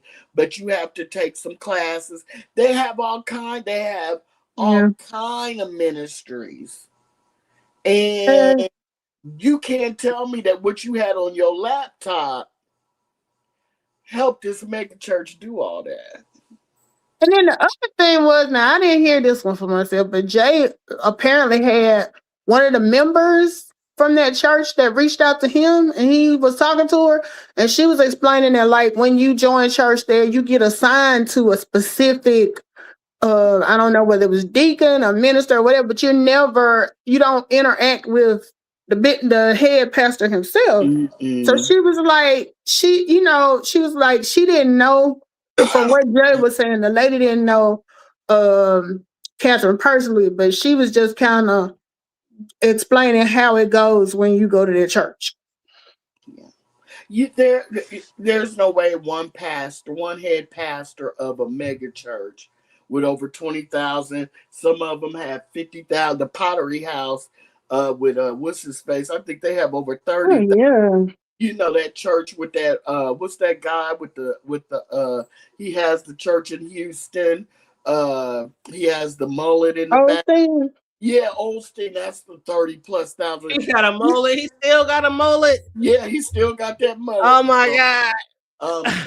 And then Jamal Bryant. That's the one where they found all that money behind that toilet. Remember? Yeah, the only people that can get to the major pastor, the pastor of the church, are the rich folk. Yeah, the celebrities. They can get to him. They can make an appointment and see him. They can. But just the average Joe Schmoes, you get assigned to an associate pastor. A mega church might have 20, 30 associate pastors. And under each one of them, you have a bunch of deacons and deaconesses. Mm-hmm. You know, so there's a pecking order. Yeah, there's a pecking order. There's, and they all work like that. And yeah, the police chief and the mayor probably do go to that church. Me and Hood Table was talking about that earlier earlier in the live. They probably do go to that church. They probably do get to talk to that pastor because they're the chief of police and the mayor of the city of Philadelphia. Mm-hmm. It doesn't have anything to do with it's because of you, and like me and Hood Table were saying, any elected official, if they want the black vote, you have to go through the black churches. Mm-hmm. You can't just, you know what I'm saying? If you want the black vote, at least like 80%, 90% of the black vote in your city, you're going to have to, white, black, Asian, blue, green, you're going to have to start hitting some of those black churches. It doesn't have to be a mega church, but you're going to have to do a couple Sundays, quite a few Sundays. You're going to have to go to quite a few little black church events to get the black vote. And you know what? It's funny you say that because when I was living in South Carolina, that was in 2007, and I was going to it was kind of like a mega church. And this was like, I think one Sunday, not Hillary, but Chelsea Clinton came. Mm-hmm. So they had her to stand up. Then another time, Michelle Obama was there. That's right. So it wasn't like we could get close to them, though. I mean, yeah, you're not. They were in the VIP section. Almost up in the first pew in the front row. But but it's not because just because you see or you heard, because I believe she did go there for some services. Yeah, she got. And I think that's how she got fixated on that pastor. She was seeing him up there in the pulpit preaching. She might have thought he was cute. Has any of y'all seen the man? I heard he's okay looking. I don't know. I ain't seen him. He all right. I did look him up. He all right. Okay. Well, I was Charlie ZX said that he talked to the people in the church, and they said that she had tried to attack the first lady of the church. Oh, sweet baby Jesus. Well, she said that the first lady, whoever the first lady's girlfriend was living with her at one point. Yeah, and she said the first lady also did booger sugar. Mm-hmm. Because she keep bringing up like 2 or 3 specific names of ladies that supposedly the pastor's wife was dealing with. And she said they were the one who told her all of the pastor's business that he sleep in the basement and she sleep upstairs. And she said when she first saw the pastor, she knew she was a lipstick lesbian just from looking at her. So I'm just like, ooh. That is so funny to me. Lipstick lesbian. I'm like, that's gonna come back to bite you, cause like they said, she giving like names. Names. She said she was going to name last child. She said let them try to sue him. She said they will not try to sue her because they know the information and stuff that she has on them. And my thing is, but I thought you said they took all your proof and information on those laptops. Hold up. Austin said, "Oh, question, but be honest. If y'all know about it, what y'all think about porn stars who got YouTube channels? What porn stars got YouTube channel? What y'all talking about? What's Austin? Oh, he's because we talked about Shaquem. He's probably on there. But they said something about although he was president, he was mixed. He was not black because he has a white mom. He's not the first black president. Talking about Obama. Oh, child, where we at? Austin, I don't know what's well, a lot of people feel that way, and a lot of biracial people are pulling away from calling themselves black. They want it to be called biracial, and they want them to add that to the American census. Oh, J-Mo say, "What's up, Charlie? What up, babe?" Yeah, that's what they're. Yeah, so they want that added. So that's why a lot of people are talking about that, and yeah. Oh, okay. I was lost. What up, J-Mo Company? Is that J-Mo Company? Is that what that means? Who is J-Mo? J-Mo Code. That's my hubby. J-Mo Code. My hubby. That's a man. Yep. That's your husband. Oh, I thought it was a woman because of the avatar. Is she for real or is she? I'm for real. I'm not joking with you. J-Mo Code, is that you? J-Mo Code is who again, Charlie? That's my hubby. Like your real husband? Yeah. Like in real life? Don't keep saying it in case people are listening. He live in Mississippi? Yeah. Hey, bro. What's up, brother-in-law? What's up? You know what? Look, now, I'm tell you, you gonna question that, but you ain't question what Catherine saying. What up, brother-in-law? What up, brother-in-law? What up, brother-in-law? Thank you. J-Mo Code. He said he gender fluid. You know what? Charlie. You know what? What up, though? Not what up, though. What up, though? That's in my noble voice. What up, though? Oh no, Senslow. You know Senslow. You know her and Noble both from the D. They got that's that. What up, though? And what's the name that used to be with Sean Bradley? She always do what up though too, because she in Detroit. You know, she just recently had cancer and got over it. Oh shoot! The one who makes the strawberries. She always do what up though. Who is that, Charlie? I just did the charcuterie board with her. I can't think of her name. Leo the Lioness. You know what? Shout out to Leo, because when I had started doing strawberries and I couldn't figure out how to get my black chocolate really black, I used to watch Leo do her chocolates, and that's how I found out how to get my black chocolates really, really black, like really dark, shiny black for my strawberries. But yeah, shout out to Leo. Yeah. But what was I curious to say? I was curious. Dang on it, I forgot. Oh, he says, I love Charlie. That's all that matters. Oh, we love Charlie too. We love Charlie too. Oh, I'm gonna tell you what, he treat me Charlie better is my man white I've ever been with in my motherfucking life. You better say that. Charlie is my white chocolate. Charlie, is he really gender fluid? Yes, really. So, but he prefers the he pronoun, right? It don't matter. He don't care either way. Okay. Good. That's brother-in-law. Is he from down south? No, he from New York originally. I thought so. I thought he was a northerner. Yeah, from New York. Because I remember Charlie telling the story. How we moved him down here. We moved him down here. So how he like it? Oh, he loving it down here because, you know, it's quieter, it's smoother way of life. The only thing is up there they got better pizza. And we don't have like New York style pizza down here. It's the one thing he misses. But as far as in like the way of life, it's way better down here. I'm gonna tell you something. I've been to New York multiple times, right? I've been to many different places because of visiting him and been there. We've been together for 6 years, going on 7, and been knowing each other for more than 10. I've known him through his first wife, his divorce, all the shit he's been through. You know, as best friends, we were best friends before anything, right? And going up there, I've seen the most racist bullshit up north.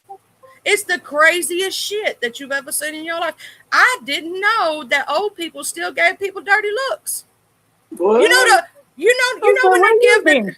Well, see that down here, most people just don't give a fuck. They really don't. They be just walking about their business. They don't care. But up there, I was like, down here we have a lot of mixed couples, right? And where I live, and so it's not even a thing. It just is normal, right? It's normal. But when I went up there, I was seeing the people doing the dirty looks and everything else. And I was like, really? But this is what I always get told by Northerners when they come down here to Mississippi. And I've talked to a lot of them that come down here for work, right? Oh, we get told we're going to see lynchings in the street. We're going to see this. We're going to see that. We're going to do this. All this is going to happen, right? And they go, do you know what the scariest thing about being down in Mississippi is? Everybody's so motherfucking friendly. I am not used to that. People will talk to you and tell you the whole life story in 5 seconds. I am not used to people saying, just talking to me like that. Because up there, they do not talk to each other like that. If you talk to somebody in a friendly tone, they give you a stank look. I'm not used to that, right? Because I'm down here. But I'm not saying bad things don't happen because they do. You know what I'm saying? I'm not saying evil people don't exist down here because they do, right? It's just not as prevalent as people think down here, at least, because people just don't give a fuck. People going about their business. People doing about their day. You know what I'm saying? People talk to people and then they going about their stuff. I didn't even know I had a neighbor until just recently.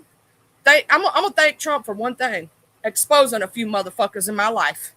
Thank you for that one motherfucking thing because I didn't know. Because they didn't seem like that type. Y'all are a mixed couple? No, technically, okay. I got to tell you the story behind this. He looks whiter than me. But we found out he's adopted, right? We found out his mama is half Native and half Black. Oh, okay. Yeah, I didn't know that, but I didn't care. Because that ain't why I fall in love with somebody. It's for the heart. That's just like, oh, y'all too cute. Jay said, I really do just miss the pizza from talking about from New York. That shit's so good. And them bagel sandwiches, baby. I ain't never been to New York, but I would like to go one day. I've been a couple of times, but I don't want to go back because every time I went, it was wintertime and there was a bunch of snow on the ground. Oh, no, I don't want to go in the wintertime, no. I don't like the winter up there. I did it once and I said, never again. Never again. I heard the perfect time for New York is literally in the summer. Like, it's too much motherfucking sidewalk and that heap be bouncing up off that sidewalk during the fall. The fall or the spring. Yes. But do y'all prefer to drive or Uber or taxi? Up there, it depends on where you're at. It depends on where you're at. If you're in the city. Last time I went, they didn't have Uber. I would Uber if I was, like she said, in the city. But they also have these buses that go around the city, the borough. And, the boroughs. Yeah, and it'll ride you around. I'm wondering if the only one that I know about is it only in Manhattan. Or is it in all 5 of the boroughs? And are they really all night? Like, I was in Long Island, so we I was in Long Island too. I mean, my best friend is from Brooklyn, but her folks live down in Long Island. Long Island. When you watch movies, though, it seems like the buses and stuff go like all night. So Is the They do. transportation like really all night? Yes, it's the city. It's never sleeps, Oh, baby. he told me a funny ass story about the subway. Okay, so you know they got homeless people all up in the subways and shit, right? So he Yeah. sees this homeless lady. It looks like she's nursing a baby. So he was gonna go give her like I think he had like something for food. It was like a card or something, like a gift card or something. And when he got up on her, you ain't gonna believe what the fuck she was nursing. What? No. A subway rat. Oh my god. He was like, I was like, oh, you mean they got rats? That yeah, they got. And I see like we got gophers down here, field rats, right? When you live near like the, you know, where the fields are and stuff, but not in. Oh no, places. that's why I would never live in New York in the city because But they got I was like, their rats are made different. No. They got some big ass motherfuckers. They got big ass rat infestation, and that's why I would never live in New York. Them motherfuckers bigger than a cat. Do you be watching those TV shows? How they be like, some people be getting these dogs and they train them to catch rats. So at night they go out every night with all these dogs and they catch these rats and kill them. Like literally, the rats there. Oh my god, I would never live in New York. Nope. Well, it was a few bucks. It was a few bucks he was gonna get her. But still, when he told me it was a rat, I was like, the fuck you mean? Like she had a rat wrapped up like a baby. Oh, I seen that on TikTok, I think, or on Instagram. It was somebody who had a rat. No. Okay, have y'all ever watched the videos on TikTok or Instagram and people be sleeping on the subway in New York and a rat will just climb all over them and just be all over them? That'd be up in the blankets with them. Yes, in the blankets and everything. That's gross. I can't be doing all that. That's gross. Okay, I had one ex. It was my very first ex. His mama had a problem with it. I couldn't stay at the house. I stayed one time. Right, so I'm laying down. The boys gave up the bedroom for us girls to sleep in there, and they slept in the living room, right? And so I was in there, and I was laying down. I was asleep, right? Motherfucking rat ran across my motherfucking legs. You talking about somebody jumping the fuck up and couldn't sleep for the rest of the motherfucking night? And she was like, "Why are you doing sitting up in here?" Because I was up in the living room, sitting there rocking back and forth like I just got out of a horror movie, and I'm like, "Motherfucking rat ran across the bed." Oh no, I can't do varmints. I be gone. I can't do a roach. I can't do an ant. I'm telling you, let me see an ant somewhere, and I will take out all the whole defense. I will spray the inside, outside of the house, set off a bomb, all kind of shit around this. I can't do bugs. I can't do. I can't rats. spiders. And I'm gonna say this, like I never had that happen in my whole life. Like my mom and daddy, if we moved into a place and let's say that was a thing, they got rid of those bitches. We didn't keep them. You know what I'm saying? Oh, I learned how to get rid of bugs living in the hood, when I used to live in the projects years and years ago. I used to live in the projects. And my mother taught me when I stayed in the projects how to get rid of bugs.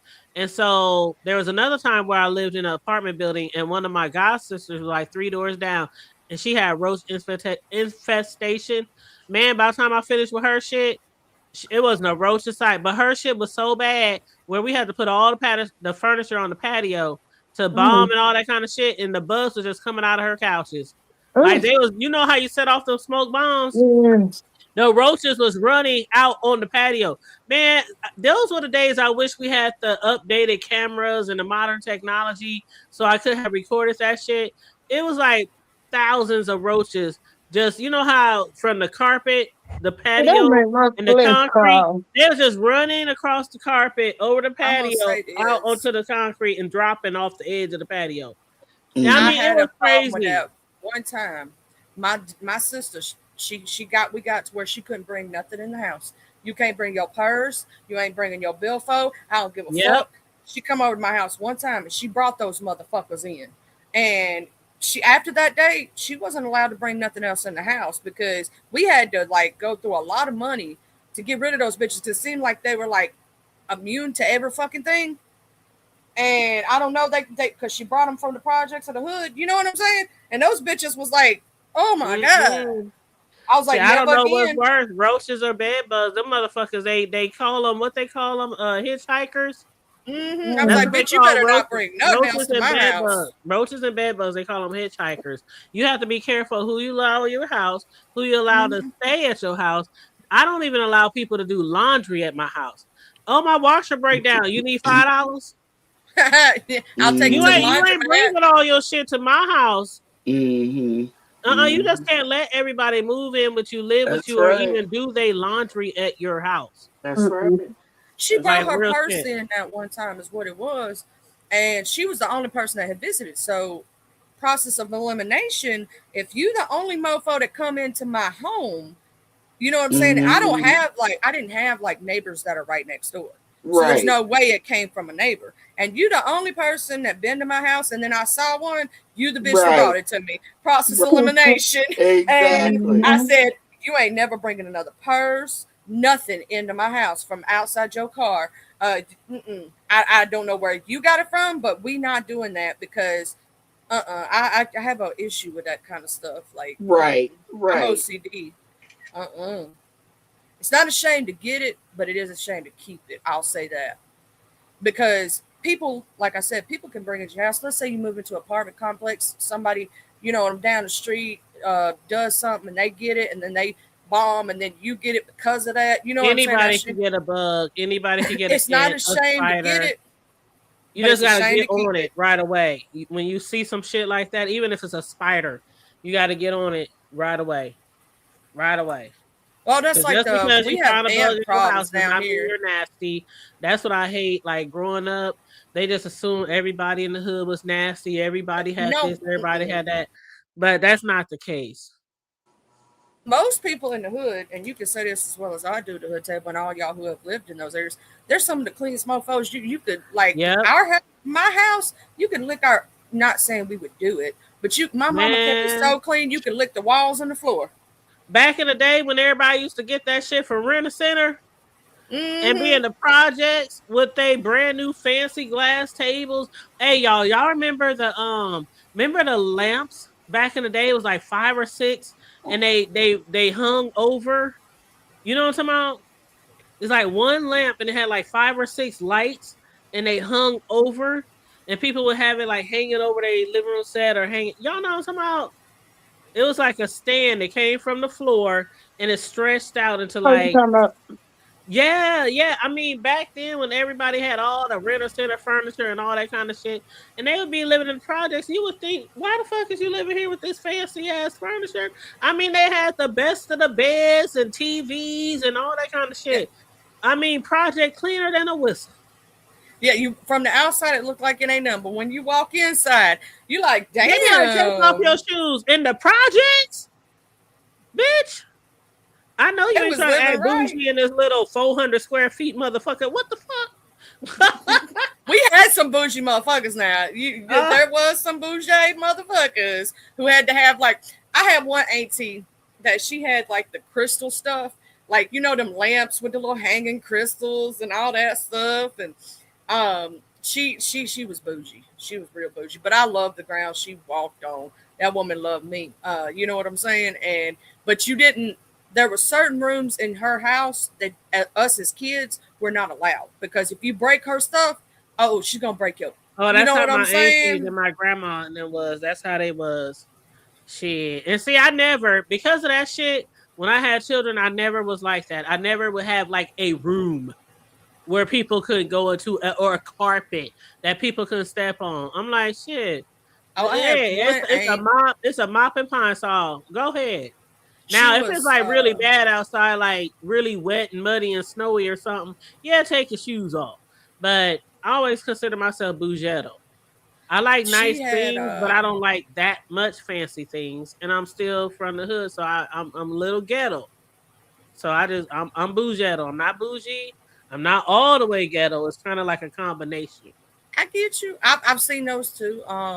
My one aunt, she was a white lady. She had a room that she kept all her porcelain in, and she had like 4 kids herself, and she had white carpet in that room, white couch. None of us was allowed in that room because that was her, I guess you would say, fancy room. But you got to think the rest of the house we had full reign of. You feel me?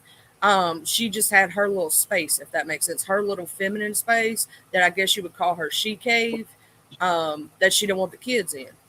And that was her space to also get away from the kids every once in a while. You know what I mean? When she needed her break.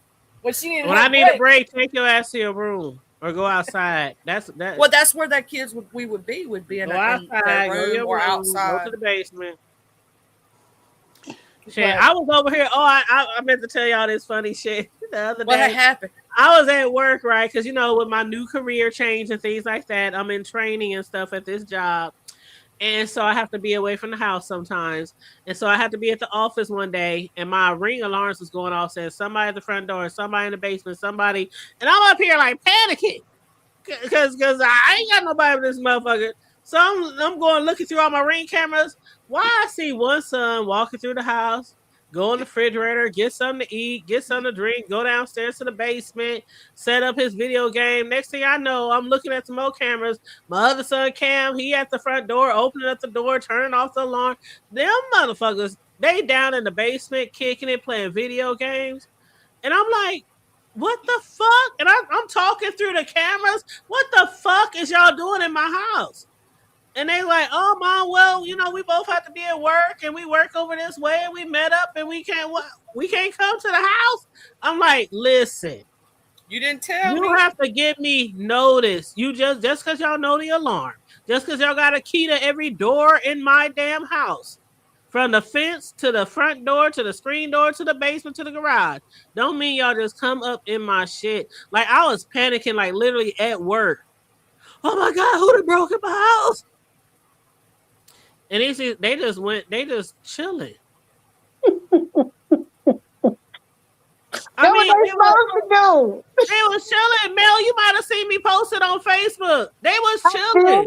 I did, but then what they supposed to do? And all my friends come in all together. That's their house. What you talking about? No, they don't live here anymore. Right. That's gonna always be home. Girl, you talking about to get my purse and run home, call the police? I mean, I was panicking. Somebody's at the front door. Somebody's in the basement because I have a ton of Ring cameras inside and out my house. Every corner of my house, there's a camera. And I kept getting somebody in the basement, somebody upstairs, somebody in the hallway, somebody at the front door. Them niggas out on the back patio. Somebody's at the back door. They kicking it on the patio, smoking. I mean, just doing all kind of shit in my house, like they live here. They're like this y'all ain't tell Mama? Wait. J-Mo, go please subscribe to my channel. Okay, I'm done. Hold on, let me drop the link to it. He supports everybody that I support. Hold on, I'm gonna drop the link to it. Hold on. But I've just been asking recently, so I don't know. You can drop your own link. Now, I know I ain't mentioned it in a long time, but y'all know if y'all have a channel and y'all my moderators, y'all my Ace Boon Coons, drop your link whenever in the chat. I'm offended you called me a coon, but go ahead. No, I said Ace Boon Coon. Ace Boon. You know how they say it, Ace Boon Coon. I'm messing with you, girl. That's some funny shit. Creole just got you the hood table. That's my rider. That's my dog. That's my dog. But yes. Yeah. I want y'all to know that while y'all went on that, I took Sophie out and she got the boom boom real quick. I heard her back there playing with some toys earlier. Damn it, I'm sorry. Squeaky, don't apologize. I fixed a drink and I ate 2 edibles. So go ahead. Oh, I need to fix me a drink. She done got her edibles in, y'all. It's about to go down now. Melissa, do you partake of the liquor? Of the who? The liquor. Yeah, I partake of the liquor, but I don't do the edibles. Oh, well, let me tell you something. Don't look down on me because no judging. No judgment here. I just don't like it's funny because my dad was telling me recently, my dad of all people, told my son, you might need to try some weed. I was like, I done tried weed before. I don't like it. Why? Your daddy told you that? Yeah, because I have a issue with like insomnia and stuff, and he was like, "You just need to learn how to relax." I said, "I don't know how to relax." Oh. And I don't like how relaxed weed makes me feel. I don't like it. It's too relaxed for you. That That means you did a little too much. Yeah, I will say There Well, you is know, there you is have no to. such There's a thing. I micro have dose. control issues. Yeah, I have bad control issues. So anything that's gonna alter me being in control, I don't. Mm-mm. Well, I don't think Charlie does anything either. So we got No, we Yeah, because got you don't even. That's why when you was talking earlier, I was like, I know Charlie ain't gonna say she was smoking. I have in the past. You don't sound like somebody that would smoke. I used to smoke the shit out of some weed. I used to be a pothead and a half. What you talking about? Well, I I was was thinking. drinking and See, I everything, was thinking Chad. cigarettes. You know, we were talking about the dry socket. Oh I yeah, was. cigarettes. Yeah, I smoke cigarettes. Oh, see, I wouldn't see you smoking cigarettes. That's my one bad habit. If I had one, that's my one bad. You know, everybody's got one. That's mine. I don't Now I do smoke. anything I used to else. smoke Black and Milds religiously, but See, I have ADHD really, really bad, mm, and I got on nicotine as a, I guess you would say, um, to calm me. self-medicated to calm me. And Mm-hmm. when you hear me when I don't have one, you'll understand why I smoke because I sound like a fucking crackhead. You be manic. Yeah, because like my ADHD gets to acting up. You see how fast I talk now, right? Mm-hmm. Imagine 20 times worse, right? To the point that I'm zooming so fast that you can't even keep up with me. That's the way. Mm. My doctor looked at me and goes, "Have you ever did any illicit substances?" I go, "Hell no, this is just my ADHD." I've never done, I have never in my life done a hard drug because I saw my sister do it. And I swear to Mm. God, I never would. When I saw her when I was 14 years old, when we got her the first time off the drugs, throwing up green stuff from doing the crack and the crystal and all that stuff, I said, never, not me. I will never do that. I won't even try it. And I Mm. never in my lifetime tried anything harder than marijuana. Nothing. Mary Jane was my only friend. She uh was my uh friend back in the uh uh. day. Please leave Jack. Please don't mess with him. Don't mess with Rick James. Don't mess with Michael Jackson, Rick James, or Prince. I don't want to have a problem with you, Charlie Ann. Now you know I love that sound.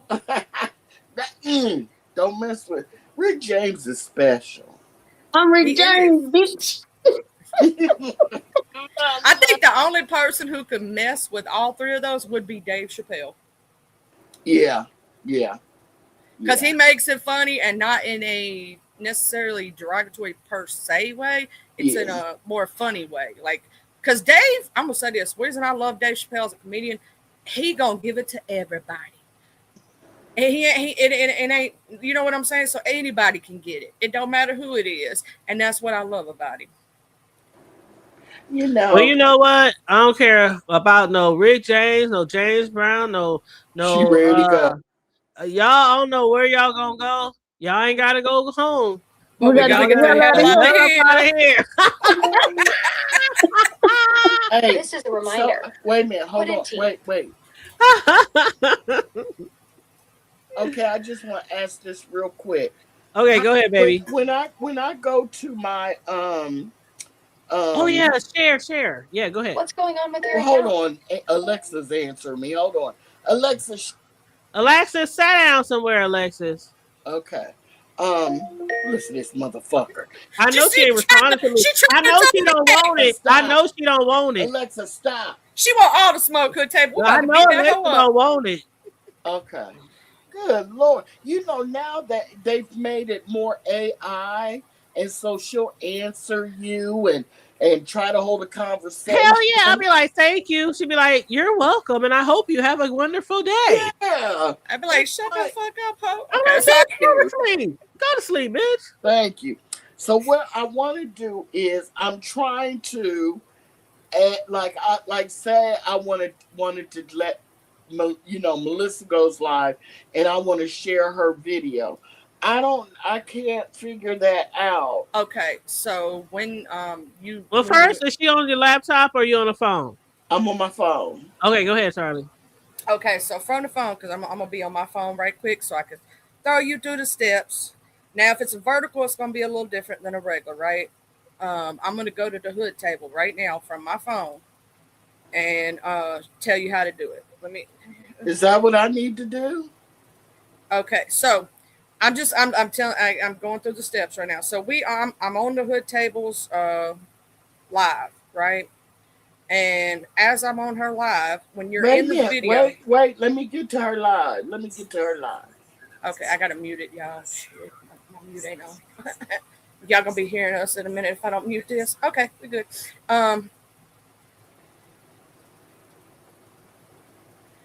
You there yet?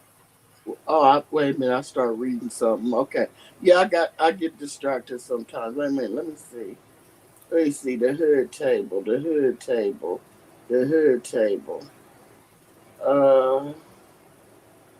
Wow. Just give me a second. I'll give you a second, kid. I know because Hood Table want to leave, and I will wait until the last minute. I can't see well when I rush. I just mess up. Okay, here we go. Let me turn it down. Okay, I'm on the Hood Table on my phone. You're fine, Corey. I'm in here making me a drink. You fine. Okay. So you know the live chat pops up, right? Right. Okay, press that X on the right top. You'll see where to exit out of the chat. Okay. To bring it down. Okay, so you'll see her little channel emblem, the join, and all that. You see that little button that looks like an arrow to the right? Yeah. That's going to be the share. It's like a curved arrow. Okay, share. Yes. Okay. And you can, from right there, it'll say copy link, quick share, or create post. Go to create post. Where the hell does it say create post? Oh, here we go.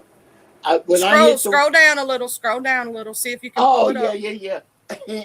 Yeah. I see create post. Okay, and then that's how you share her to your wall and whatnot. And once you type something, you can post that, and it'll post it to your wall. I am bad. The bitch is bad. Do y'all hear me? I'm a bad bitch, y'all. Okay. Thank you. You're very welcome. Do y'all think I'm crazy? I'm sorry. Melissa, I think you're funny. You tickle me. let me tell you something, Melissa. A bitch got about 105 subscribers. If I don't ever get another one, do you hear me?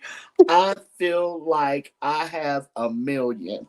I am so happy with my 100. And they sent me a little congratulations note. Oh, did they? You have 100 subscribers. Congratulations. You are on your way. I was like, bitch, you better. I told her she might as well become a content creator. I told her she might as well. Girl. Yeah, and you probably won't have a hard time getting a bunch of followers because you go to a lot of chats, don't you? Yeah, but a lot of people don't like me though. Those be the ones that not like Oreo. Those be the ones that subscribe. You've been up in the clouds and saw how much shit I talk in chats. Yeah, but there's a lot of people still like you. That's the crazy part. That's the part that I love.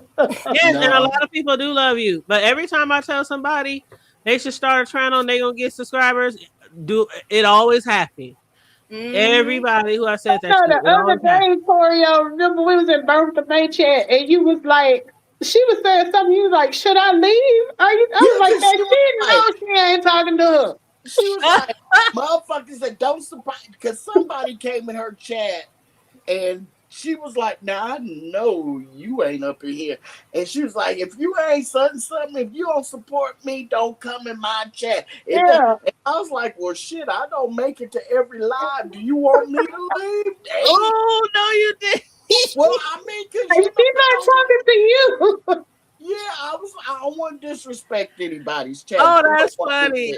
You know what I'm saying? But she was like, Bertha May, she be snapping or she will snap. No, Bertha May, she had me so tickled. She cracks me up. She cracks me up. She calls Catherine Thundercat. Thundercat, yes. I told her today, I said, you got me over there watching the wild imagination of Thundercat Tales. But She yes. kill me when she be saying it makes my ass itch. Then I like the way she said Rodney. Oh Right. man. What did he do? R-O-T-E-E. Real quick, did he do something? Because Ness titled her live his name. So I was just Oh wondering. no, she was just trying to get him some advice Oh, for look. letting How certain much people advice up on that his nigga been panel. here for about 3-4 years? How much more advice you motherfucking need to learn how to move in these streets? And he older than her too. I'm trying to get it started back in on what you call again too. The one he was giving a hard time. Oh, Fifi. Oh, he did. he messing with her again? That's what I heard. That he just started up again talking about this the beef sister. Why she can't get talked about? Why he Oh. always bother her when that woman don't bother him? That's what whoever live I was in. That's what they were saying. Like she don't bother nobody. You don't even really see her in the chats like that anymore. Because I look for her because that's my buddy. But Like I could understand if she actually bothered him or was messing with him or saying something. She don't even talk. no. And when she does, she's nothing but sweet. She's very nice. I don't give it But either. see, here's my view take on it. And if somebody gets offended, I apologize. Because everybody should know that I'm not homophobic. It's just things that make you go, Charlie probably too young for that. But I find that when you have effeminate gay men, they tend to be the girls with GWORLS's in their community, right?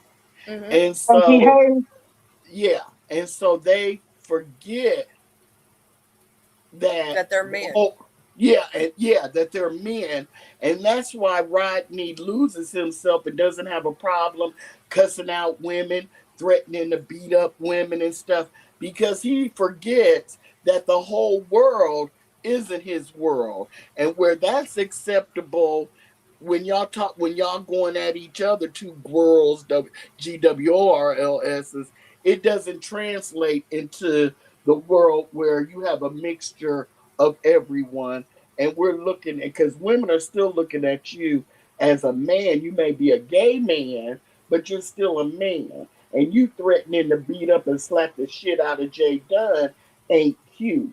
So you thinking basically he's thinking they on the same level? Yes. Because he forgets that, this ain't a whole, this is a gay, a predominantly gay sector, but everybody ain't gay. Right. And no matter how gay you are, you're still a man. And you don't need to be threatening to beat up women. And you can't always be jumping on women and right. You know what I'm saying? But yeah, Charlie, he in his world, he's the female. Counter, he's the female.